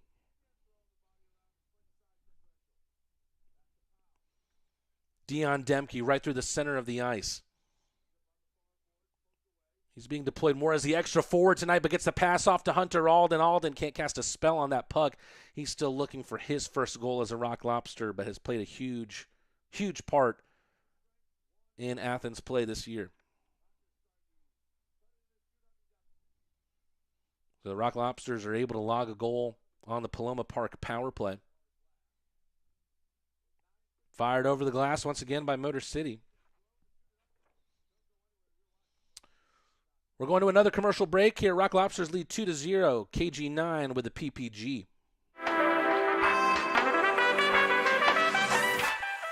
Classic City Flats is a brand new apartment community in Athens, Georgia that redefines luxury living, offering a sleek and contemporary living experience. Our impeccably designed apartment homes boast sophisticated interiors, premium amenities, and exquisite finishes, providing residents with an unparalleled downtown living experience. Classic City Flats is excited to deliver luxury apartments that set the new standard of sophisticated living in Athens, Georgia. Classic City Flats, redefining your horizon of living. It's a historic season for all the hockey fans in Athens, and how can you celebrate without beer? The Athens Rock Lobster Clawshank Redemption is available exclusively at Terrapin Tap Room. Terrapin, do the right thing, always. There's only one place you can deck yourself out and represent Athens' first ever pro hockey team, the Rock Lobsters. Head to shop.rocklobstershockey.com to get your hats, shirts, and even jerseys now. Back here at Big Boy Arena, and the Rock Lobsters are playing like the bigger boys right now. A little score update here as we see Port Huron. A little bit scary there. Rock Lobsters have to play them over the next 2 nights. A big 3-1 lead for them over the Watertown Wolves. Binghamton, no surprise there. A lead, but a tight one over Blue Ridge. And, of course, that 4-1 scoreline we talked about earlier, Columbus against Carolina. Glukarioff lets one loose. Puck still loose out in front. Weisblatt was trying to get in front of Babin and make that save difficult. Speed the other way for the Rockers, but Eli Rivers gets stopped in his tracks.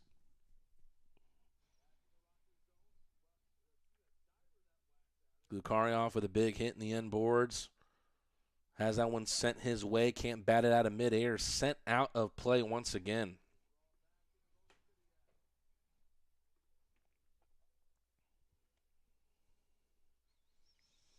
Hooked on Fantasy Football with a really great point about Hunter Alden's game. Doing the little things. That's the perfect description of Hunter Alden and what he brings to this Rock Lobster team.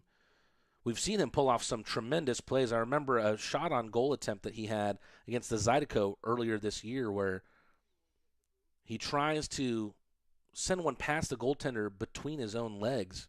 But Hunter Alden, it's his forecheck, it's his tenaciousness that has opened things up for the Rock Lobsters this year. Shinkaruk opens up a shot that goes wide on Babin. And now the Rock Lobsters with more than 30 shots on goal in Babin in this game.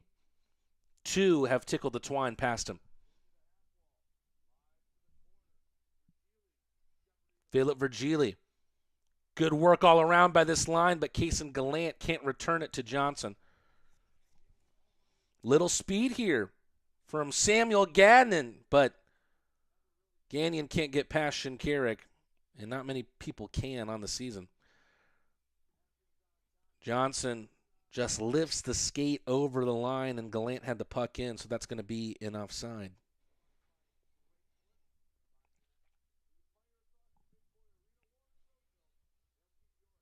There's Dion Demke, our Fan Saves Impact Player of the Game.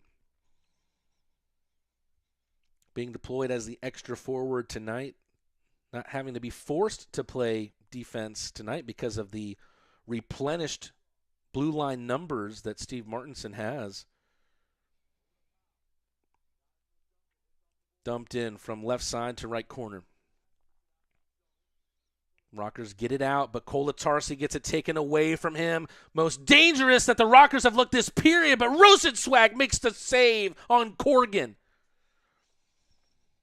Chris Corrigan earlier on this year was a moccasin, and he knows about going up against Josh Rosenzweig. Rosenzweig undefeated against the Moccasins this year.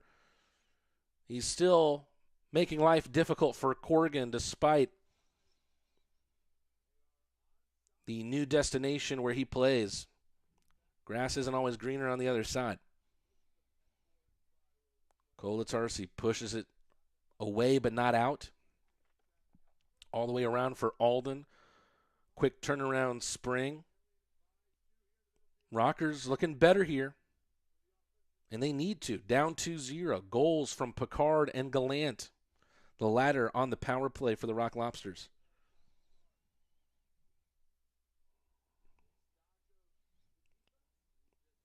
Kolatarski from his left defensive circle. Off the boards. Gets it returned to him by Gallant. Over to Russell. Whiffs on the clearance. Luckily a good read there by Alden. Puck still with the Rockers. Stevens with a dropper. Inside here to Gullo. To the point, Miguel Diaz shot. Rosenzweig with a save in the full split. Miguel Diaz, his shot gets blocked out from a close distance.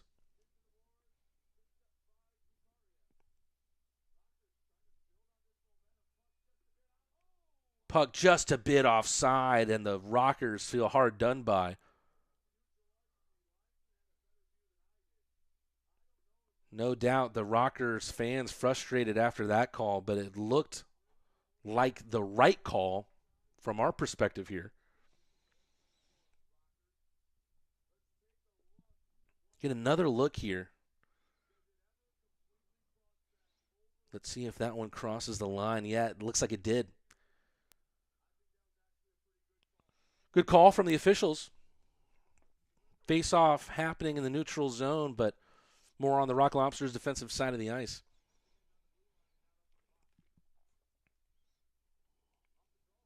Jousting on this draw. Milan comes away with it. Adamosia breezing through the left side. Push out. Milan trying to win it back in the left circle. Sent up the near side of the ice by Motor City. Rivers felt some contact there from Russell's stick, but Russell didn't initiate any of it. Backhander. Rosenzweig with a pad save, batted out from midair over the bar and over the net. Rosenzweig is getting busier as this game goes on. The Rockers finally over double digits in shots, but Rosenzweig has been able to keep the Rockers out thus far. Beating the offside call there is Kabatayev. In the left circle towards Avery Smith. Kabatayev has it back. The Kazakhstani skater over to the blue line. Shot sent long. Centering pass. Kabatayev can't get a shot to it. Sent back to the line. This sends the Rock Lobsters the other way. Garrett Milan frustrated, knowing that if he had that pass on his stick, he was going to have some speed over the line towards Babin's goal. The Rockers able to apply more and more pressure here, but still have not found the back of Rosenzweig's net. Kaysen Gallant nearly makes it 2 on the night for him. Shinkarik with a shot from the line had Gallant and Virgili in front of the net. Virgili tries to lay the hip check on a Rocker on the far side. Shinkarik picks it back up. Kyle Stevens pins Shinkarik in the corner. Virgili has it. Rosenzweig, I don't think, knew that. Gavrilovich sends it long. Kaysen Gallant can't get it out of the defensive ice.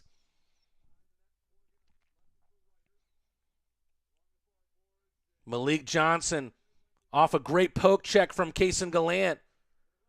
Johnson takes a big-time hit, but luckily right back up to his feet. Kolatarsi.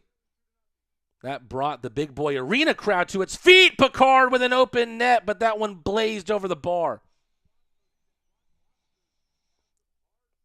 Picard didn't have a lot of time to really think about what was going into that shot. And perhaps Babin a little bit lucky there that Picard didn't have more time. Less than 4 minutes to go now in this second period, and it's been a fruitful one for the Rock Lobsters thus far, a 2-0 lead. Goals from Brandon Picard and Kaysen Gallant, and that has the Rock Lobsters up 2-0, both goals coming in this middle period. Quarterback pass, able to find Rivers, but he can't find one towards Colton.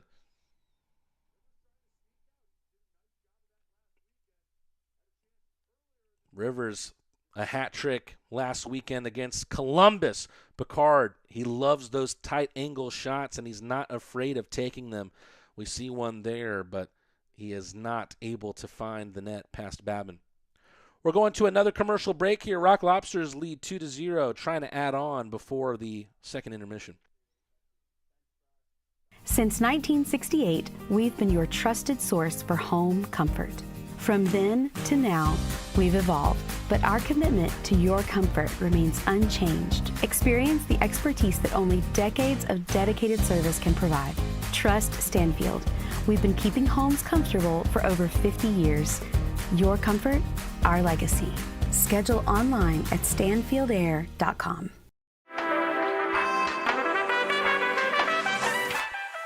Classic City Flats is a brand new apartment community in Athens, Georgia that redefines luxury living, offering a sleek and contemporary living experience.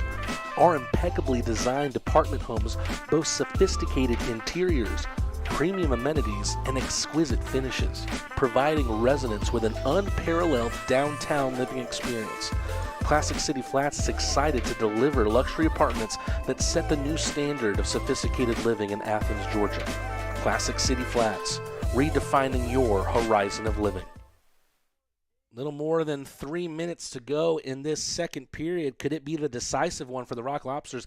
They have 2 goals scored through Brandon Picard and Kaysen Gallant. Gallant with his 11th goal scored on the power play this season. No doubt his pizzazz on the power play has been crucial to the Rock Lobsters' play this year. Taking a look at what's ahead for the Motor City Rockers, they exchange places with the Watertown Wolves, and that makes a lot of sense. 2 games coming up for Motor City against Watertown. Tomorrow at 7:05 and then Sunday at 6. As for the Rock Lobsters, they head to Port Huron tomorrow. Game at 7:05. You'll be with us here on the Athens Rock Lobster Network, and then a Sunday matinee at 3:05. Right now, the Rockers are trying to scratch one back in what remains of this second period. Less than 3 minutes to go. Rock Lobsters with 35 shots on goal compared to Motor City's 12.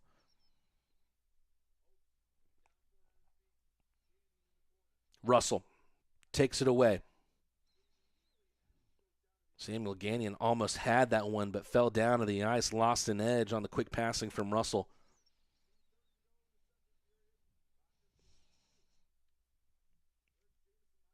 Rock Lobsters a little bit pensive here, but don't really need to push anything. Ronan takes a spill, tries to find Demke up the right side, does Alden.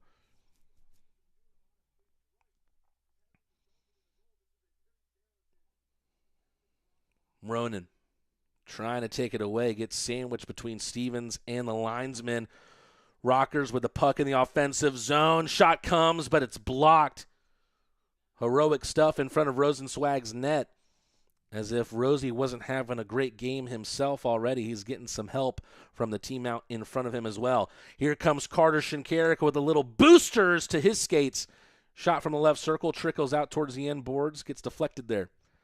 Puck sent long by the Rockers, and another icing called against them. Time stops with 1:41 to go.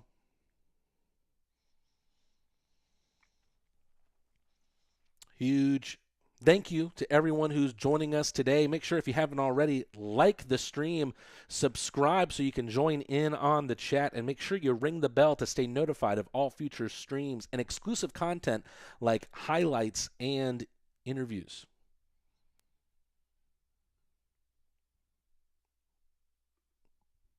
Milan wins the draw. Weisblatt emerges in the slot. Glukaryov with an extra rebound attempt right out in front of Babin's net. Tie up for it in the left circle. Shinkarik tries to flip it towards the red line. Can't find Glukaryov, but Shinkarik, second bite of the cherry. Able to find Gavrilovich, but not in the offensive zone of the ice. Shinkarik steps on the puck and slips, opens things up for the Rockers. Rosenswag sprawls to make the save, but puck still in behind his cage.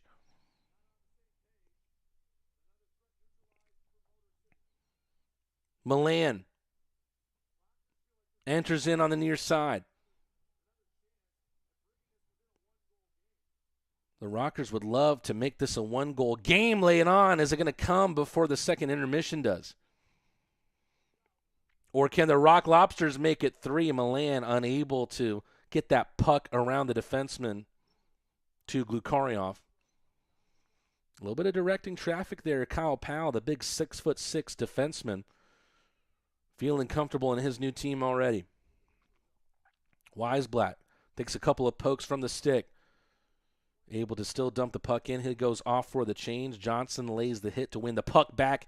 Gallant unable to get there at the initial pass, but beats the Rocker in the foot race. Is there one last opportunity here for the Rock Lobsters? About 10 seconds to go in the second period. Johnson takes it away.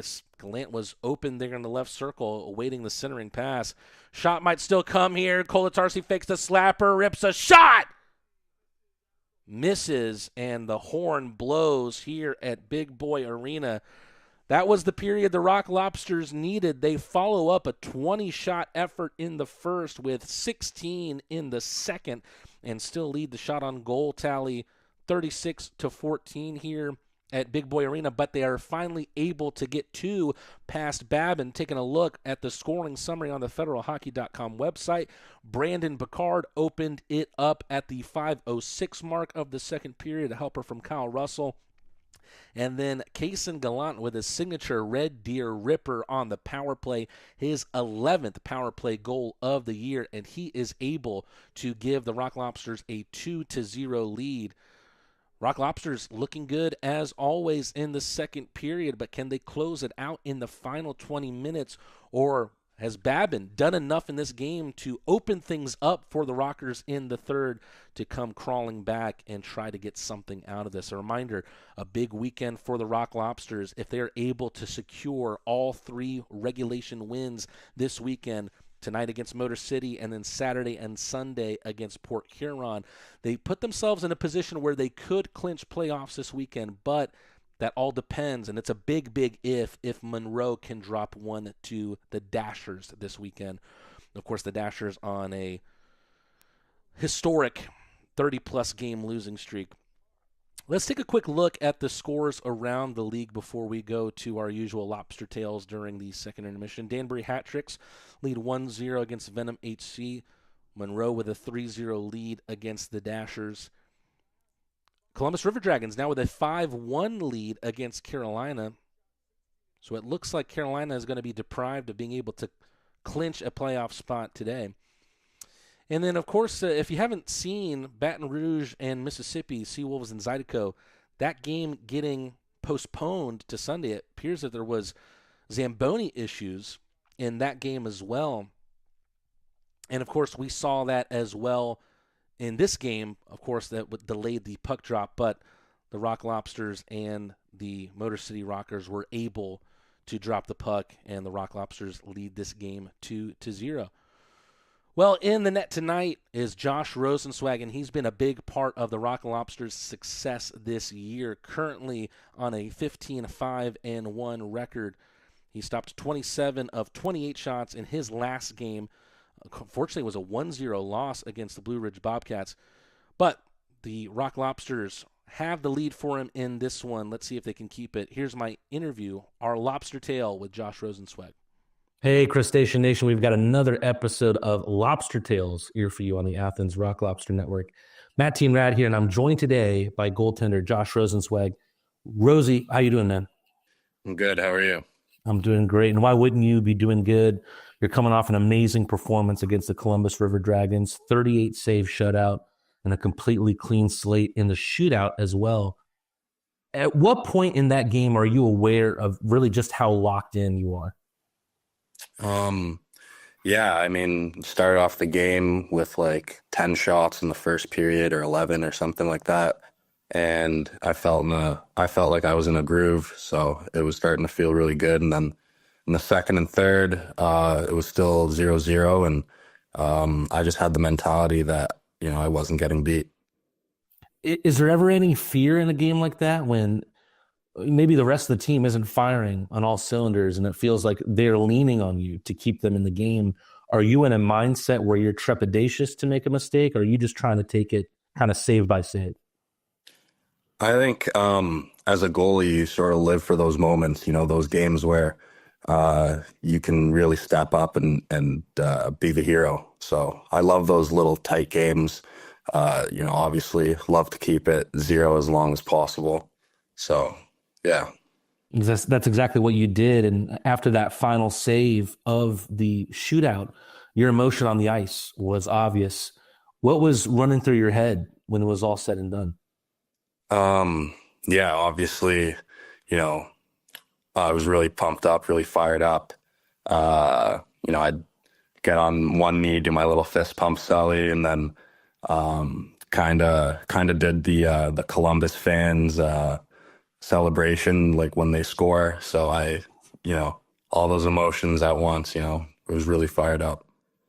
You're in your second year as a professional, but you've also had a very prolific junior career. Where does that performance on Saturday night rank in your memory of games past? Yeah, it's definitely one of my better games in a while, and it just felt really good to have a game like that. Obviously, for confidence and yeah, it just felt really good. Speaking on your confidence, you've now played 4 games in a row. You're the first Rock Lobster goaltender to do that. Do you feel like the amount of game time, the amount of play that you've had recently has really helped you find a new level in your play? Yeah, I think that, the more you play, you sort of get into a groove, and the better you feel out there. So, yeah, definitely the last couple games in a row that I've gotten the opportunity to play, I've definitely felt stronger and stronger every time I step out on the ice.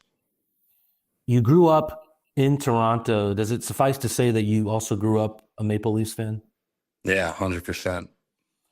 Who would have been your biggest goaltending influences growing up to a young hockey fan? Would it have been James Reimer? I picked number 34, like the number I wear, when I was probably like 7 or 8 years old, probably because of Reimer, I think. But my favorite goalie growing up would have to be Jonathan Quick from the LA Kings, or now he's on the Rangers. You got your start in the pros last year with Watertown, but how did this opportunity come about with the Rock Lobsters, and what factors about the team made you want to take the trip to Athens? Yeah, I saw, there was an expansion team in the Fed. I saw that Athens was one of them, and I did a little Google search, saw like the town and all that stuff, and I thought it'd be cool to move to the South and play hockey. And I reached out to Coach Steve Martinson. We had a little chit chat, and then we just we made it work. How has it been living in Athens thus far? Because, I mean, you're one of the youngest guys on the team, 21-year-old. It must be perfect to be living in a college town. Oh, yeah, it's been great so far. I love the South. I love, especially like you said, college town. There's always stuff to do, and we're set up really nice with our apartments. So it's been a pretty good lifestyle down here. Toronto, it's arguably the hockey capital of the world. Moving down here to play hockey in the South, and of course you were in Watertown, in a New York town the year before. Has it taken any adjustment to get used to the hockey culture down here in the Deep South? Yeah, it's definitely different. I mean, down here, I would say probably football is college football is like the number one thing. But honestly, ever since we started playing home games down here, I feel like the community and the fans that we're starting to attract, it's getting bigger, and we're getting a lot of love from the community. So it's been really fun, and a lot of fans, like sometimes I'll be out like to go like at a restaurant, and like people will come up to me and just be like, "Oh, like you're on the Lobsters, blah blah," and it's pretty cool to start to get that recognition. So it's been nice. So there's also a third team that you've played in as a pro. That was HC Tel Aviv. What was that experience like to play in Israel, and how did that opportunity arise? That's funny. I never ended up going to Israel. It was an error on the website. I was supposed to go this summer to play in the Israel League. That sort of fell through just because there's been like a lot of wars going down over there in that part of the world. But no, I would definitely love to go and play in the summer in the Israel League, and I got family there and stuff, so it would be good to kind of see them and hang out with them and play some hockey down there. So I actually looked this up. So it is a German-Israeli name, Josh Rosenzweig. I realized what the translation is. Do you know what it translates to? I think it's like the thorn on a rose. Rose Branch is what, I mean, doesn't mean Google's always right? Yeah. That's what came up. Yeah. I've asked a fair amount of the guys who they think the funniest guy on the team is. And your name has come up, I think, every time. Really? Would you give yourself that title, or does someone else come to mind for you?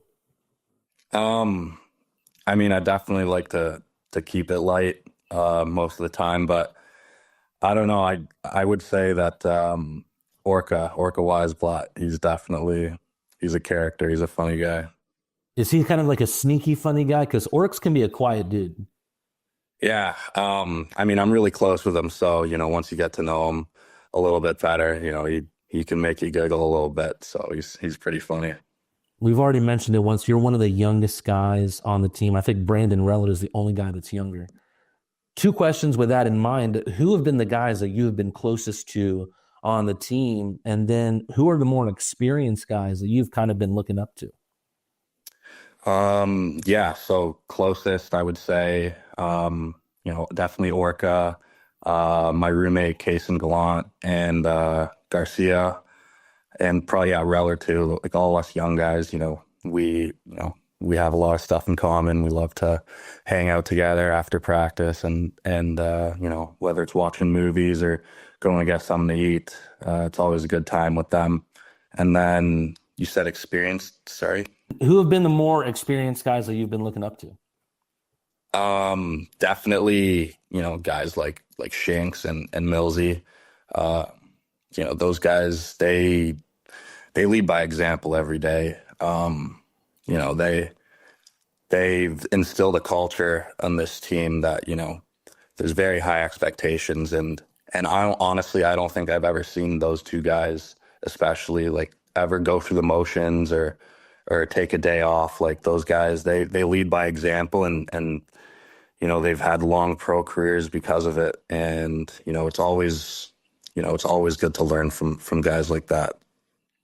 Being a goalies tend to be the superstitious type. Do you have any superstitions or any rituals that you partake in? When I was younger, I used to have a lot of weird things that I felt like if I didn't prepare this exact way, it wasn't going to be a good game or anything. But as I've gotten older, I've tried to keep it really simple. I mean, if we're on the road like this past weekend, definitely want to get a good meal, good nap in, and then when we show up to the rink, I like to get my headphones in and sort of just dial in, and I'll grab a lacrosse ball, throw it against the wall, and then make sure that I'm all stretched up, get treatment, make sure my body's ready to go. And then I guess little things with my equipment, I always get dressed the same way. So like right skate before the left, like that kind of stuff. But yeah. I had a group of buddies come in for the New Year's Eve game, and I had a buddy's girlfriend. She's really a good friend too, but she wanted me to ask you about your stretching routine. Can you take us through the pregame stretch? Maybe any stretches that you can teach us here on the interview. Yeah, I mean, I think I've done that same little routine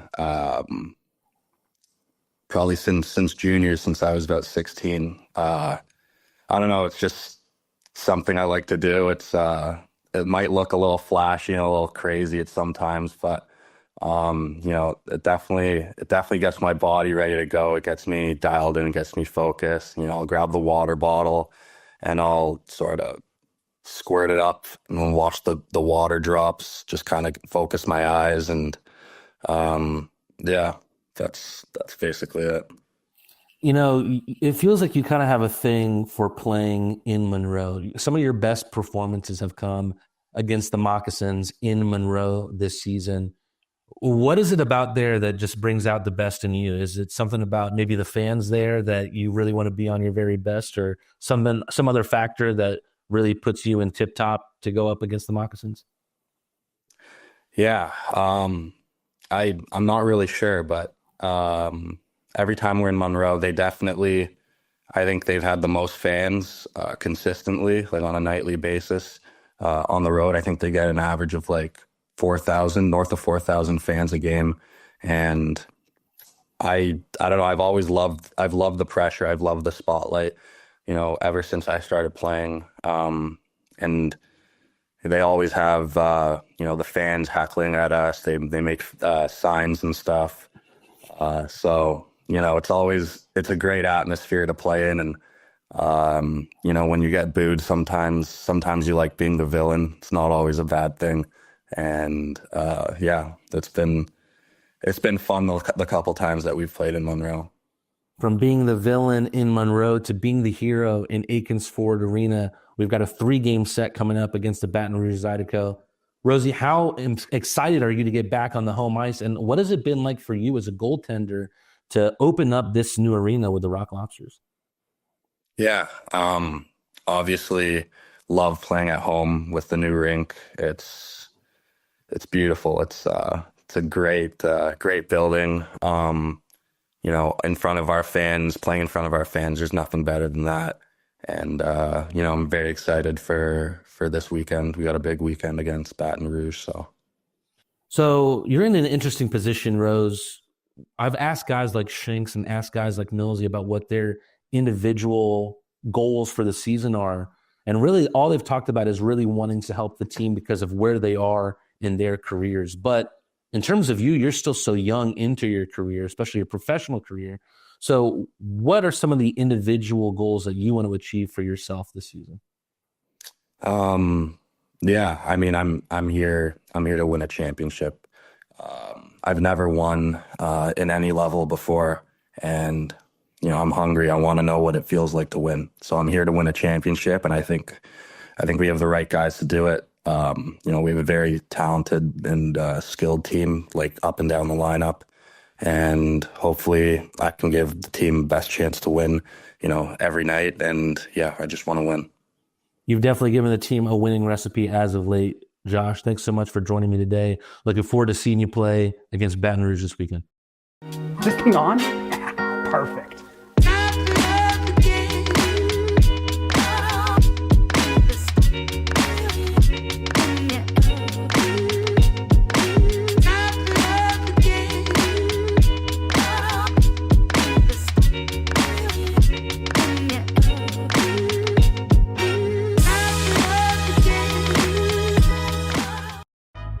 UGA football player Amarius Mims suffered a serious injury. The quality care from the Piedmont team changed his life. As a football player, my body is everything to me. When I got injured, I was worried about my future in the game, but you and your team's expertise, care, and support reassured me from the start. I've been able to recover because of the quality care I received at Piedmont, and I am back playing at my full potential on the field.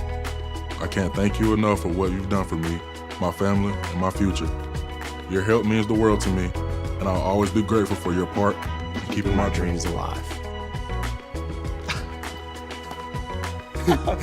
How you doing? Well, I didn't know you were going to be here. Yes, sir. I'm so proud of you. So happy for you. It gives me joy to see you out there on the field doing your thing. You look good. Appreciate you. It's a good-looking ankle. I'm trying to tell you.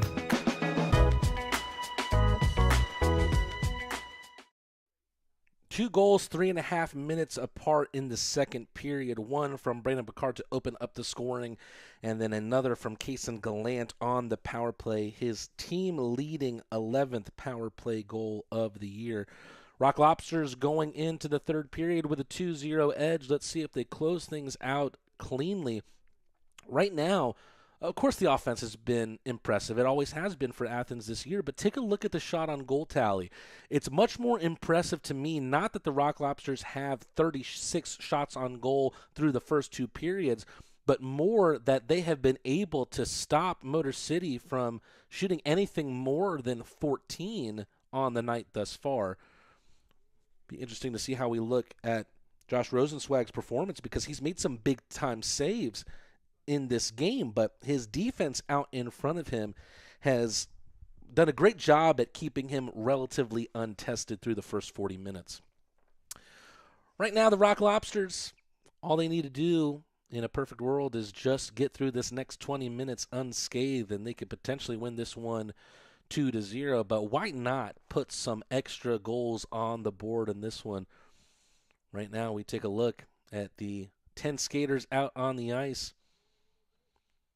Weisblatt, Glukaryov, Timur Gavrilovich, who is a part of this defensive effort.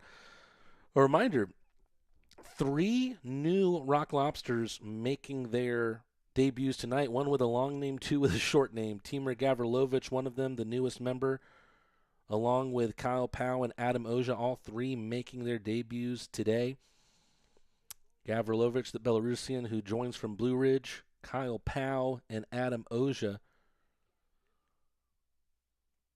both experienced with the SPHL this year. And Kyle Powell also 3 games in the ECHL this year with the Utah Grizzlies, the affiliate of the Colorado Avalanche organization. 20 minutes on the clock. Here we go for the third period. The Rockers with the face-off win, and those have been difficult to come by, as have a lot of things that would benefit this Rockers team in this game. Shot goes wide from the Rock Lobsters. Weisblatt takes a spill, picked back up by Shinkarik. Milan flipped into the corner. Weisblatt watches it down, gets it past his man, tries to center a pass. Instead finds Glukaryov further down the flank. Weisblatt has a centering pass towards Milan, but Milan was just edged out someone who was on him, and it's Nick Gullo who's down on the ice and is in some discomfort. I'm not sure exactly what happened. We saw Milan just on the right side of the net looking to try and get on the end of a potential pass from Orca Weisblatt. Oh, and it looks like Milan gets a piece.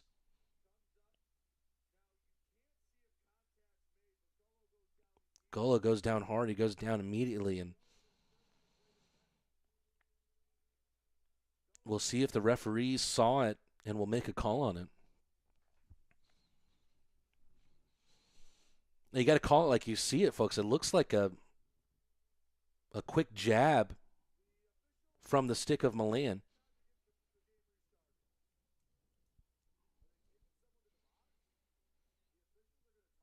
It looks like there's confusion all around here. A consultation between all of the officials. Half of them will leave, and it looks like it's a quick convo.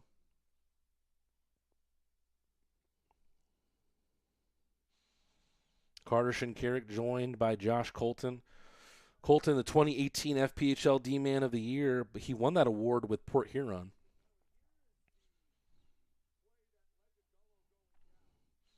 We're getting another look at that play, and you've got to say it looks like a quick spear from Milan right into the midsection of Gullo. And what you can't see is if it makes contact or how much contact is made, but one thing's for sure is Gullo immediately goes down.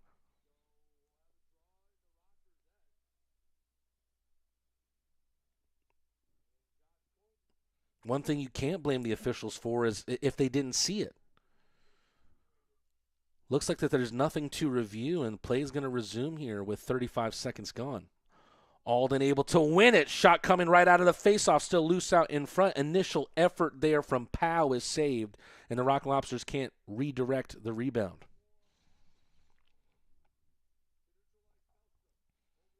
Tellstrom over the red line into the zone. Rosenzweig able to get enough on it to leave it for Powell behind his net. Rockers with a long-distance shot, deflects out to the right. McGill Diaz with the effort. Demke trying to make an impression here as a forward. Did a great job of making an impression as a D-man last weekend. Hunter Alden with a quick U-turn. A pretty play there from the man from Walla Walla. Puck played here on the near side.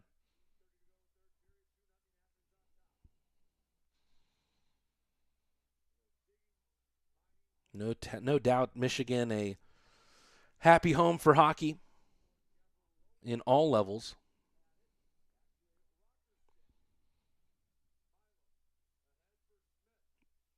Puck sent ahead for Smith. Drops, backhand flip. The Rockers able to just start sending more of a presence towards Rosenzweig's net, and they need to. Right now, they're down 2-0, and they need to scratch one back here. Gavrilovich around for Shinkarik. Cuts the ice with a pass. Glukarioff lofts it towards Milan. Gets taken off of his stick.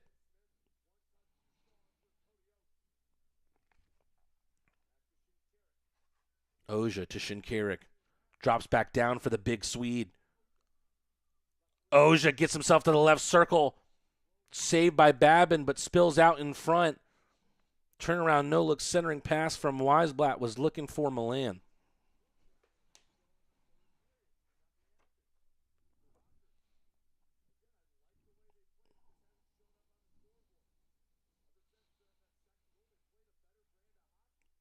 Better hockey being played here by the Rockers. Shot sent in by Blaisdell. Blocked out by the Rock Lobsters.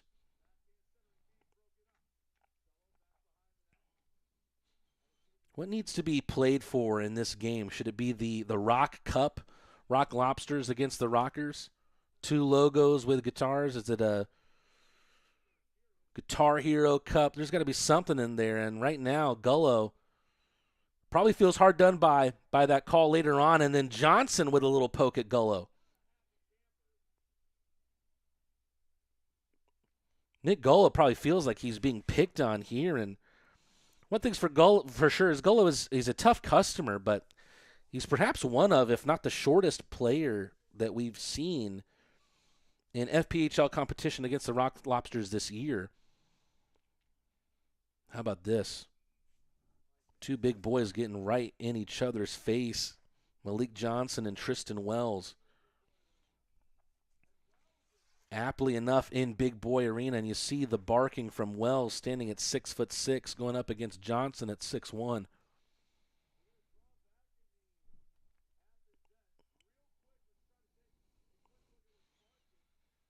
You see Gullo getting a hold of the stick, and Johnson sends a little poke with his right into the midsection, and that's where we saw Gullo take the blade of a stick before from Milan.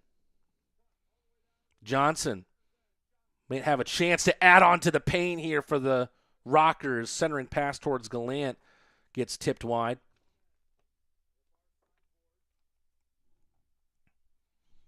Battle of the Bands is what they're saying in the chat. That's pretty good.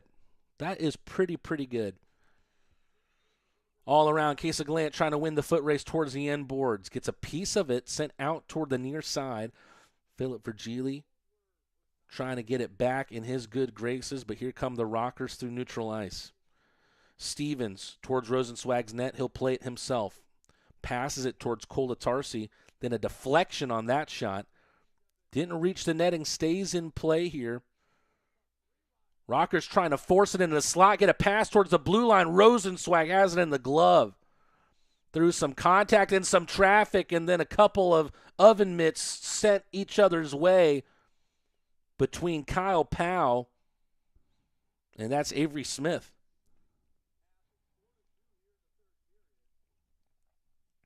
Avery Smith on a 3-game point streak that's at risk of coming to an end here, and we see that shot towards Rosenzweig, and then immediately a little bit of snow sent Rosenzweig's way, and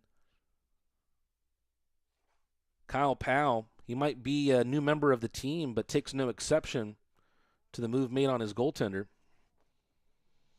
Something about that jersey, maybe. Something about that jersey number, a little mistake at the back. Brandon Picard looking for his second, misses wide. Corrigan dropped pass. No one was there behind him. Alden with a beautiful feed finds Ronan. Ronan with a shot and a beautiful glove save from Babin. That could have potentially been the dagger, but you have to give your props where they're due. Babin throws the glove at that one and makes a pristine save.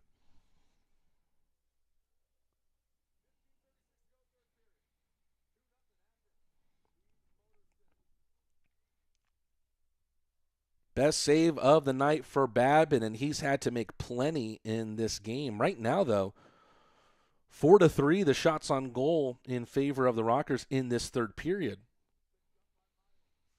And they can definitely not say that about the previous two. They have still yet to reach 20 in this game, though. Gavrilovic around for Kolatarsi.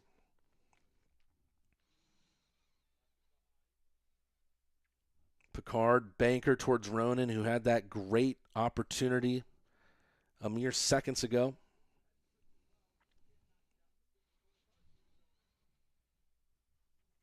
Oja gets caught up with the puck, still able to get it to Kolatarsi.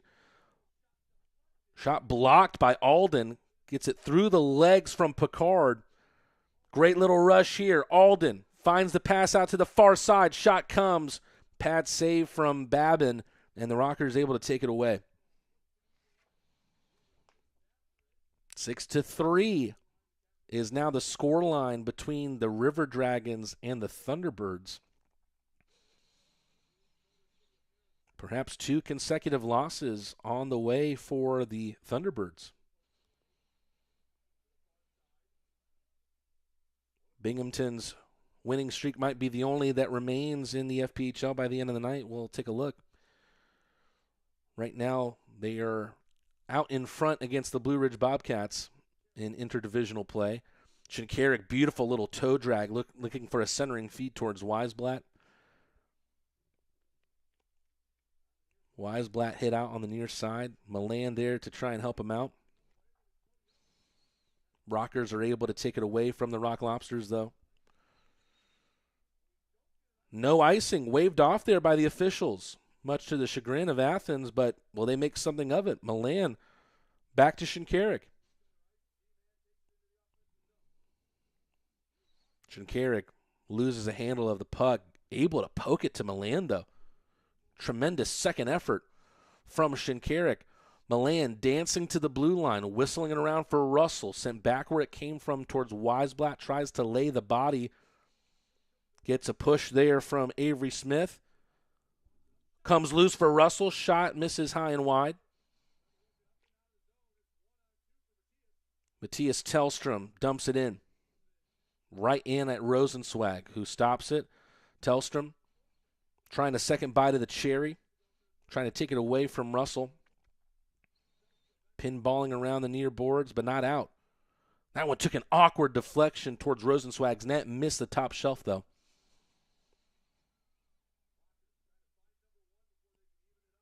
The Rockers looking for a goal in this one. Is it going to come, or will Rosenzweig stop them on the night completely?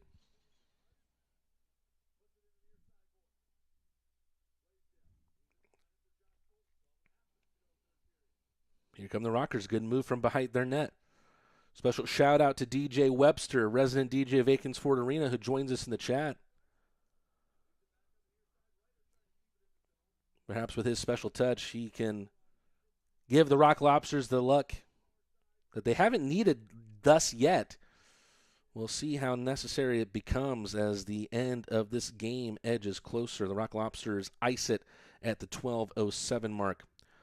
We're going to a commercial break. We'll be back after these messages. Rock Lobsters have been able to hold on to their 2-0 lead through the first 8 minutes of the third.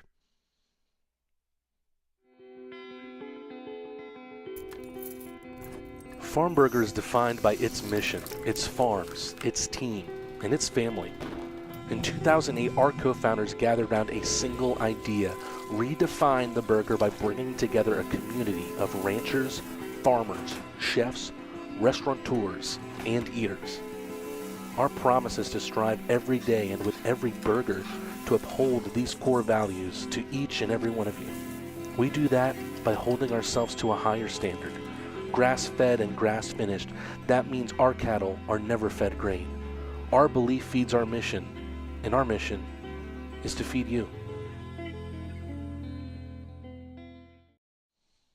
Question was asked in the chat here by Jonathan Malum, and we've talked about it a little bit. Just want to clear things up. The Rock Lobsters, as things stand, coming into this game needing 10 more points in the games that remain to clinch a playoff spot. right now a lot of that is dependent on what Monroe does in the rest of the season because they're the first team out of the playoff picture. Rockers able to create an opportunity out of the faceoff, but can't direct a shot towards Rosenzweig. Here comes Virgili the other way. Gallant, backhand feed towards Johnson, comes back towards Virgili. Shot goes past the net of Motor City. Rock Lobsters with some pressure here. Beautiful tape-to-tape pass. Malik Johnson towards Kolatarsi. Puck still loose out, gathered back by the Rock Lobsters. There's someone from the Athens team who took a tumble on the far side circle.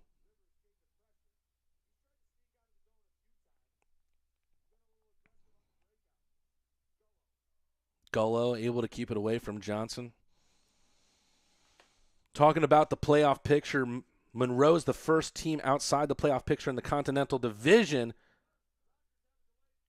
Rock Lobsters are going to the penalty kill here soon enough. Will be the first Motor City power play of the game. And it's going to happen with 11:10 to go. Started to try and intersperse the action here with the playoff picture at hand, but a lot resting right now with the Monroe Moccasins. They're the first team outside the playoff picture, and you have to kind of think on how everything would be if Monroe were to hypothetically win every game left on the season. Now, if that were to be the case, the Rock Lobsters coming into this game would need only 10 wins in their remaining 16 games. However, if they're able to get 9 points this weekend and the Moccasins just drop 1, either to the Dashers or in future games after this weekend, the Rock Lobsters would have their playoff spot. Here comes a 2-on-1 developing. Milan able to get it away. Weisblatt follows it up. How about the shorthand? Milan draws a penalty and then still drives towards Babin's net over to Weisblatt, who picks up the rebound off Babin and puts it back in. The Rock Lobsters will have a short-lived 4-on-4 there. Milan drew the penalty as the 2-on-1 developed. Let's get another look here. Garrett Milan with speed, as he does everything with speed. Left circle shot, pad save, drops right to Weisblatt, who makes it 3-0.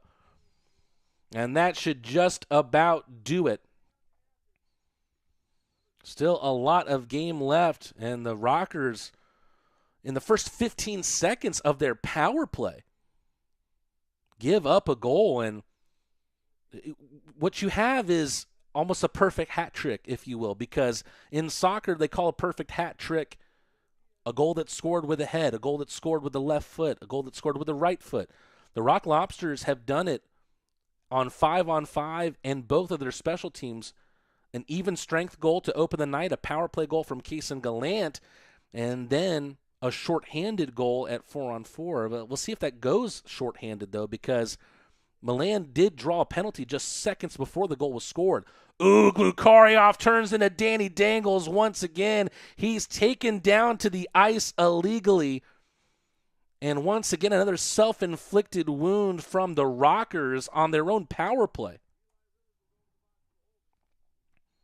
Eli Rivers for the hold on Glukarioff. So not a pretty minute of power play for the Rockers. They give up a shorthanded goal, and then Daniil Glukarioff with a beautiful windmill move to the right circle. He gets thrusted down to the ground, and we're going to a 4-on-4.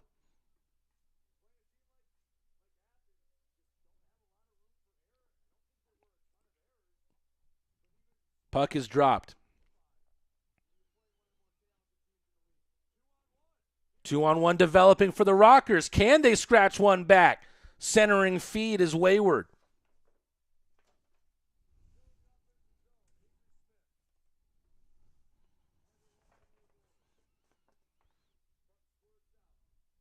Philip Virgili with a beautiful poke check away from Colton. Behind, all the way for Shinkarik. Russell on the right side. 30 seconds left of 4-on-4, and the Rock Lobsters will have about a minute of Paloma Park power play.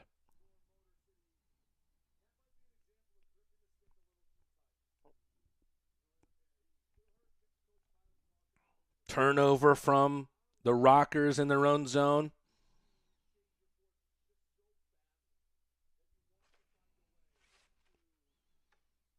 Oja around, but dealt with by Mac Diver.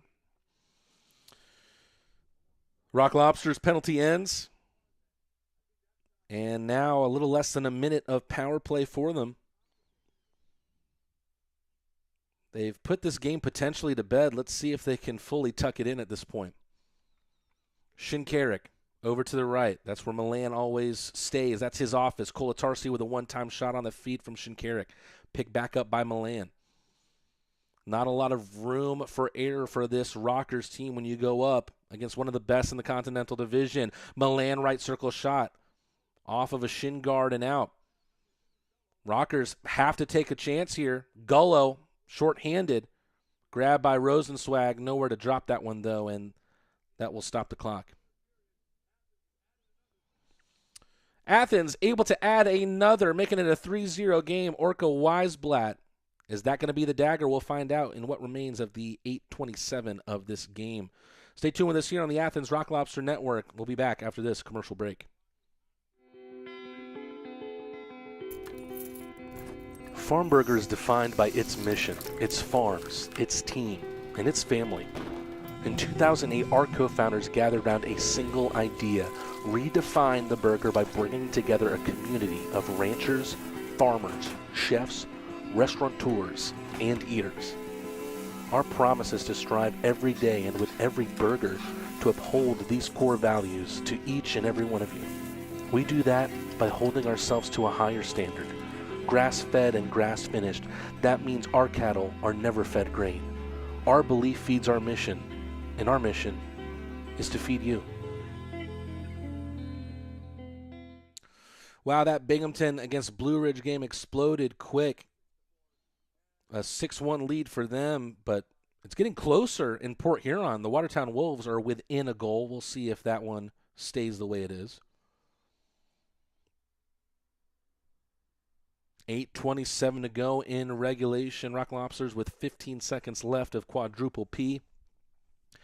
Trying to get to the 90-point mark on the season. And again, the differences in the two divisions this year. The Rock Lobsters with 88 points still haven't clinched a playoff spot yet. Meanwhile, the Motor City Rockers still in the playoff picture in the Empire despite having just 38 points in their campaign.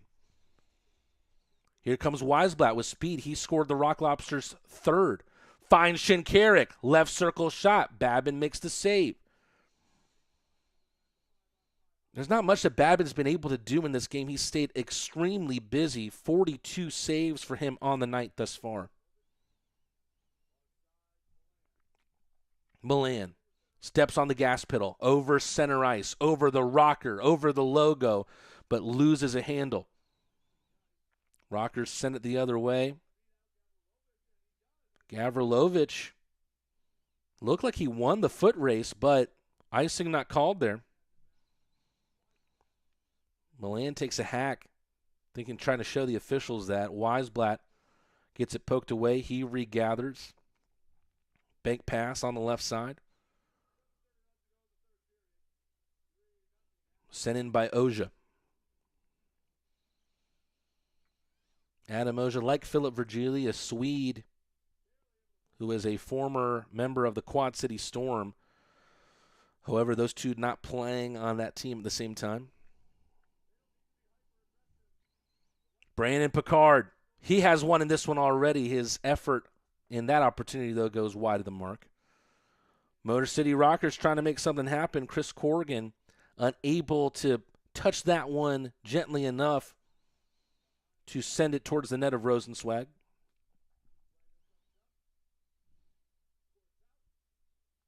Squirts out into the near side corner.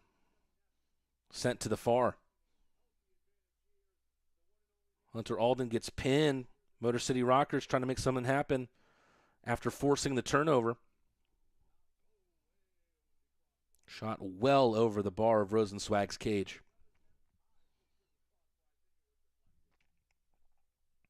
Brandon Picard going one-on-one, but Miguel Diaz able to win that battle.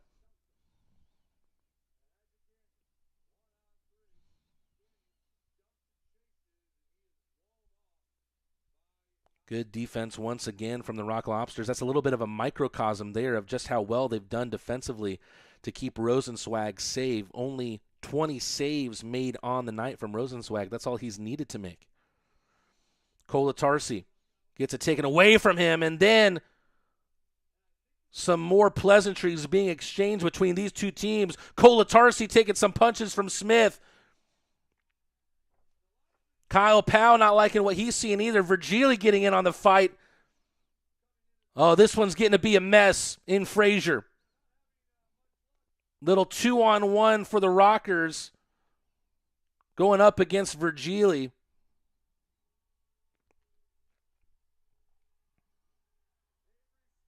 Avery Smith asking for the fans to start cheering. They need to cheer about something, I guess.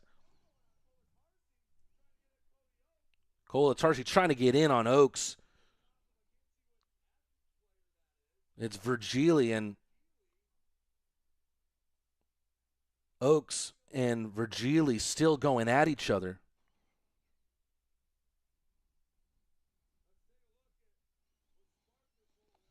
We're going to get another look at everything here. Kolatarsi takes a hit up high and then takes exception to it. The Rocker down on the ice. I believe it might be Oaks. No, it's actually Samuel Gagnon. Smith starts throwing some punches in at Kolatarsi. Virgili there to help Kolatarsi out. Virgili, right now, the only Rock Lobster in the box. There's a few for the Rockers. Looks like Gagnon actually just there to deliver some gear towards Avery Smith.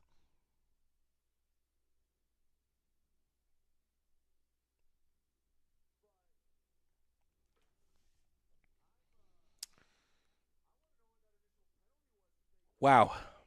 Perhaps Motor City is the Monroe of the Empire. We see things boil over into almost a full-out brawl here at Big Boy Arena.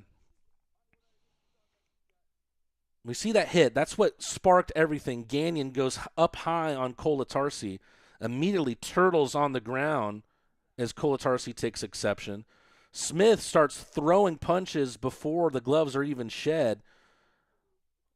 Basically, the referee doing Kolatarsi no favors there at all, just pretty much hugging Kolatarsi as Smith sends punches towards his face.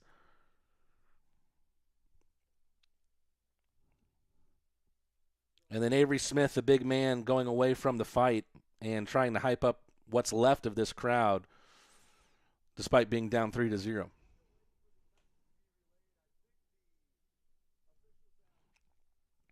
Referees still trying to iron things out here. We see this all the time, especially in big brawls like this.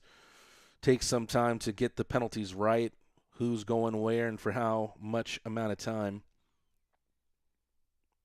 Right now, there's nothing that's on the Federal Hockey website indicative of any penalties just yet. Looks like there's still some issues with the ice. We're seeing the officials that aren't in consultation with the off-ice officials trying to take care of the ice while they figure the penalties out.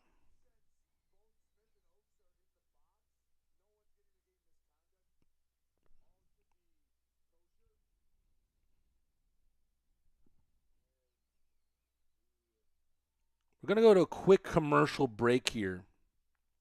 Still trying to figure out all the penalties out of that brawl between the Rock Lobsters and the Rockers.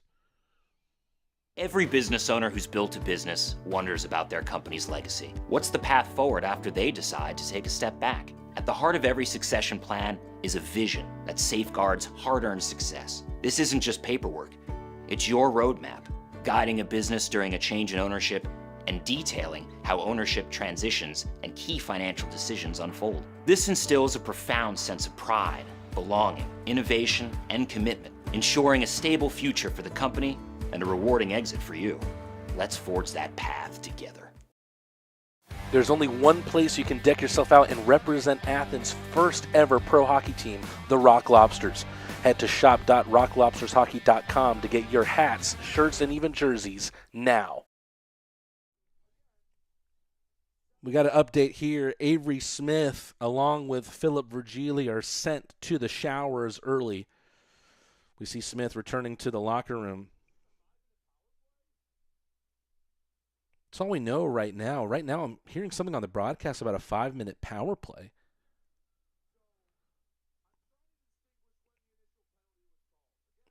The question here is, when was the first penalty in this mix called? Oh, look at that. I don't think we've seen that yet. Looks like an incidental high stick there from Kolatarsi on Oaks as he took the hit up high from Gagnon. Kolatarsi takes exception to it. That spills out into a fight between him and Smith.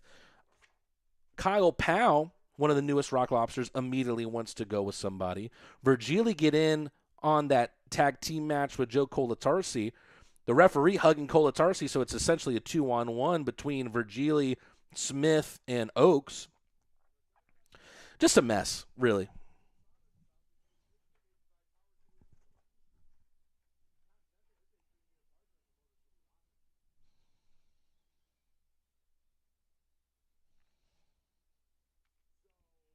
Not sure what Virgili did to be one of the two kicked out of this game. It's interesting.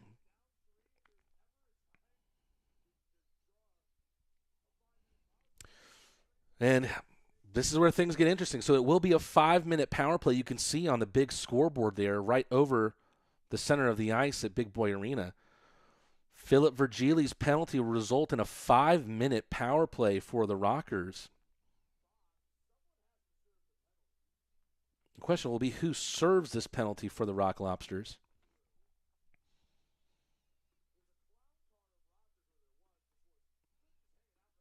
Now, I'm wondering if they're still trying to iron this out because there's so many Rockers that are in the penalty box. Taking a look, the only penalties that have been assessed right now are both to Joe Kolatarsi. A roughing minor for him at 2 minutes and then a fighting major for 5 minutes. Dion Demke is there to serve the penalty that was taken and served to Philip Virgili. That's not on the Federal Hockey website yet, so we don't know what that penalty exactly is.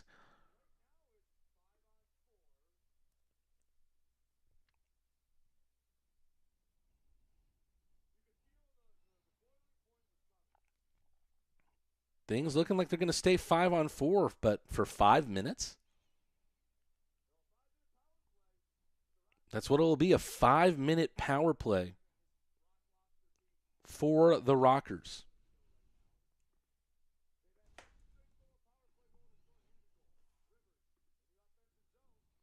Rivers gets in the offensive zone. 5 minutes of power play. The Rockers have to make something happen here. A shot from the blue line. Deflects out to the near side. Taken away. Weisblatt dumps it back in. We haven't really seen any offensive fluidity from the Rockers in this game. Just 20 shots on target compared to the Rock Lobsters' 46, but they need to get something cooking here. They have had one power play in this game, but they spent all of, I believe, a minute on it before they gave up a penalty themselves. And on that power play, they also gave up a shorthanded goal. It's going to be interesting to look back on all those penalties and see what the calls actually were. Shinkarik gets the puck, sends it long. Malik Johnson almost batted it down at the offensive blue line.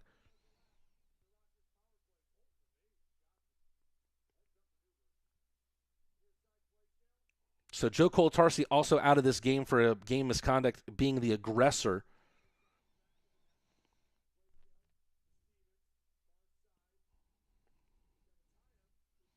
Good little poke check there from Adam Oja. Philip Virgili's penalty is going down as a game misconduct for third man in. Hunter Alden in the far corner.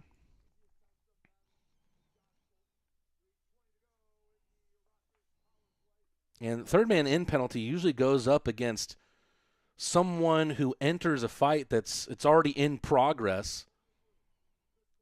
And that feels strange because it was Joe Kolatarsi who we saw taking on two guys. It's all just very, very strange, and it might result in a Motor City goal at some point here as they have a large remainder of this game left on the power play. Nothing doing just yet, though. About 3 minutes left to go on that man advantage. We'll go to a commercial break. Rock Lobsters trying to hold on to this 3-0 lead. Meet our professional team, where the best customer service is our promise. With over 5 decades of expertise, trust Stanfield to keep you comfortable. Schedule online at stanfieldair.com. Farm Burger is defined by its mission, its farms, its team, and its family. In 2008, our co-founders gathered around a single idea: redefine the burger by bringing together a community of ranchers, farmers, chefs, restaurateurs, and eaters. Our promise is to strive every day and with every burger to uphold these core values to each and every one of you. We do that by holding ourselves to a higher standard. Grass-fed and grass-finished, that means our cattle are never fed grain.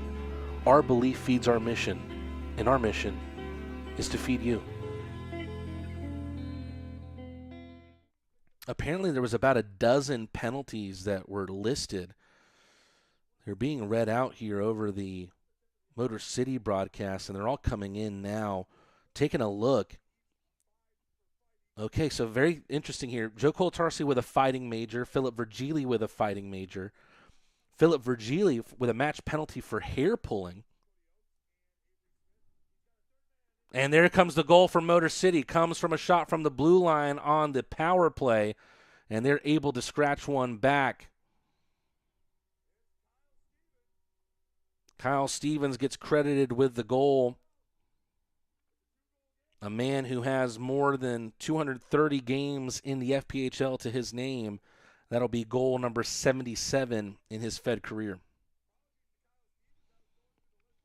We're going through the list of penalties. We'll see the shot there. Rosenzweig pulled out of his crease a little bit, and that gave Stevens the opening.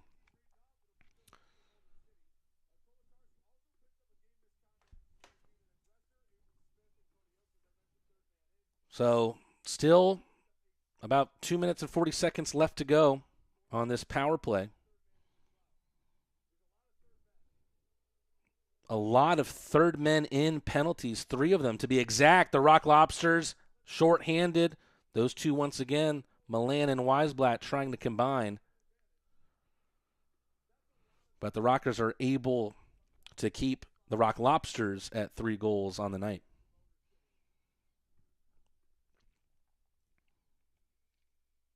Colatarsi for fighting, Virgili for fighting, Virgili for hair pulling, Avery Smith for fighting, Cody Oakes for fighting, Cody Oakes for third man in, Joe Colatarsi for a game misconduct for being the aggressor. And then 2 third man in penalties against Smith and Virgili. I don't think I've seen so many extra penalties tacked on.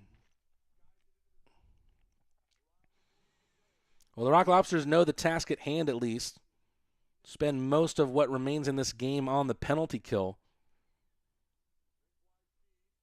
2 minutes and 50 seconds left in regulation. About what would be a complete normal power play otherwise is what remains for the Rockers out of this.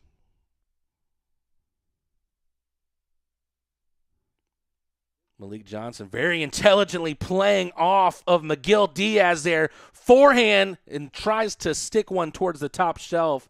Babin able to stand tall. 90 seconds to go on the man advantage.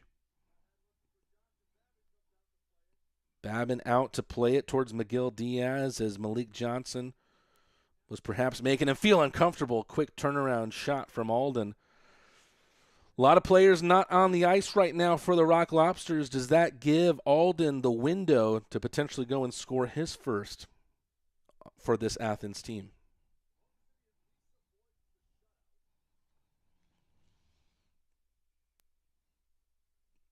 Late game Leslie Jones Law penalty kill. Strong, skilled, strategic defense. The Rock Lobsters have displayed that nearly the whole game tonight, but need to stand tall here in the final 2 minutes.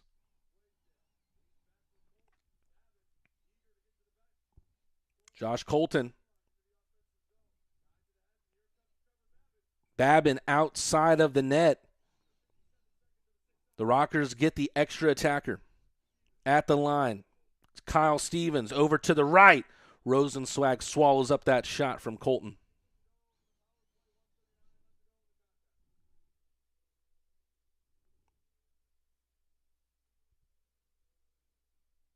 Not much to go in this game. The light at the end of the tunnel looking pretty bleak for the Rockers, but their outlook will change if they're able to score one. Looks like we're going to a commercial break. Not much left in this one. Let's see if the Rock Lobsters can hold on after this. UGA football player Amarius Mims suffered a serious injury. The quality care from the Piedmont team changed his life. As a football player, my body is everything to me. When I got injured, I was worried about my future in the game, but you and your team's expertise, care, and support reassured me from the start. I've been able to recover because of the quality care I received at Piedmont, and I am back playing at my full potential on the field. I can't thank you enough for what you've done for me, my family, and my future. Your help means the world to me, and I'll always be grateful for your part in keeping my dreams alive. How you doing? Well, I didn't know you were going to be here. Yes, sir. I'm so proud of you. So happy for you. It gives me joy to see you out there on the field doing your thing. You look good. Appreciate you. It's a good-looking ankle. I'm trying to tell you.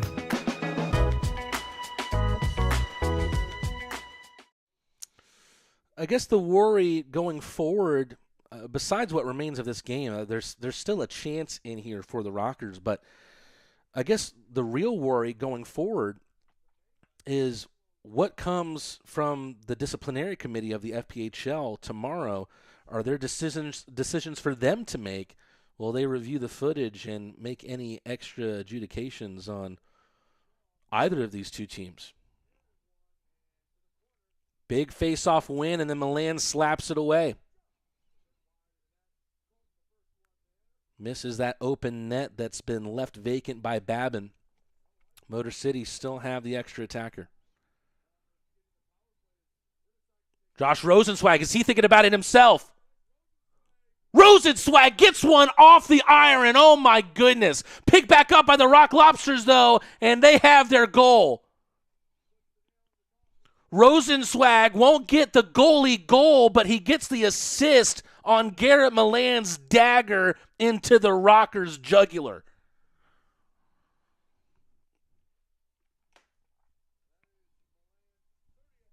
And that is goal number 30 on the year for Garrett Milan.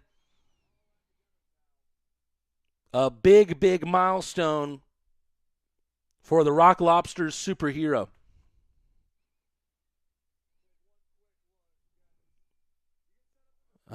We're showing the replay and the easy feed for Weisblatt to Milan, but what they didn't show was the effort from Josh Rosenzweig towards the empty net. Babin has returned. Off the iron, Rosenzweig goes with his shot. Believe he will log an assist on that goal. This will be the only trip the Rock Lobsters make to Big Boy Arena on the year, and it seems it's going to prove a fruitful one. Dion Demke, can he get his first? Deflects off the glove of Babin. Golden opportunity for Dion Demke, but it just doesn't fall favorably. Kolatarsi pokes it away.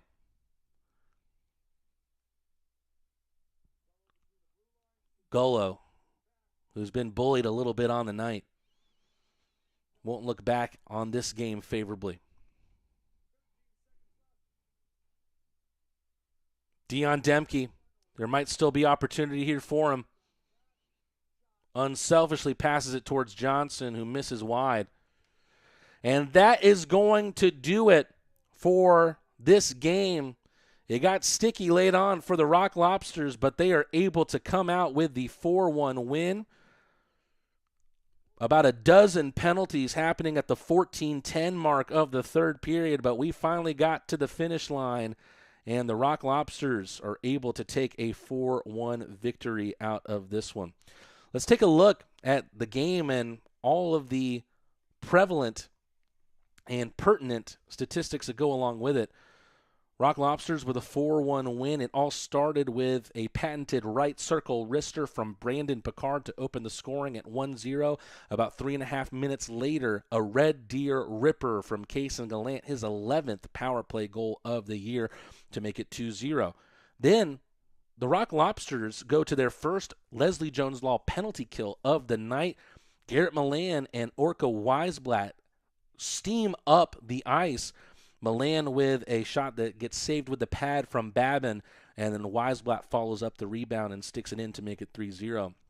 All those penalties come, a 5-minute long power play for Kyle Stevens to put one in the back of the net. Finally something for the Rockers fans to cheer in Big Boy Arena, but a very, very fun and interesting moment at the end of the game with about 1:13 to go. An empty net is vacated by Babin. Josh Rosenzweig sees his opportunity to send one the length of the ice. He's able to get one off the post of the cage that was left vacant. He ends up getting a secondary assist, but not the goal.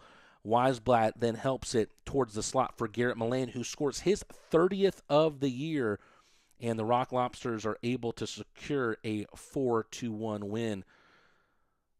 Let's go back to our view of Motor City, and there you see the big score, Athens with a 4-1 lead over the Rockers in what will be the only time these two teams meet this year. It feels very unlikely that they will do so again in the playoffs. And now it's only time to decide who are going to be our 3 stars of the night, brought to you by 23 Design. Taking a look, there is 3 players on the night who were able to make it a 2-point night for themselves. And really, you have to point out the 2 forwards that had the goal and an assist. Right now, 3rd star of the night, he was pretty unbusy on the night. Josh Rosenzweig with 21 saves. And he gave up a goal, but it only came on that long power play towards the end. 3rd star of the night goes to Josh Rosenzweig. 2nd star of the night will go to Orca Weisblatt. He was able to be the beneficiary of that. Actually, 2nd star of the night we'll give to Garrett Milan. Milan, he combined with Weisblatt on that short-handed goal that we saw in the 3rd period that put the Rock Lobsters up 3-0. He had a 2-point night, a goal and assist. His empty netter was his 30th of the year. 1st star of the night will go to Orca Weisblatt. He was able to put home that rebound. He has a 2-point night. He had the helper on the empty netter for Milan. Super Milan's 30th of the season. Well, Crustacean Nation, the Rock Lobsters are not done in Michigan just yet. They're able to open up the weekend with a 4-1 win against the Motor City Rockers. But then they travel to Port Huron tomorrow, a very close drive, about 45 minutes away from Fraser. A game tomorrow night for the Rock Lobsters against the Prowlers at 7:05, and then a Sunday matinee in McMorran Arena at 3:05 p.m. For all of you who tuned in tonight to watch the Rock Lobsters take on the Motor City Rockers and defeat them 4-1, thank you so much for doing so. This is Matt Teen Rad here on the Rock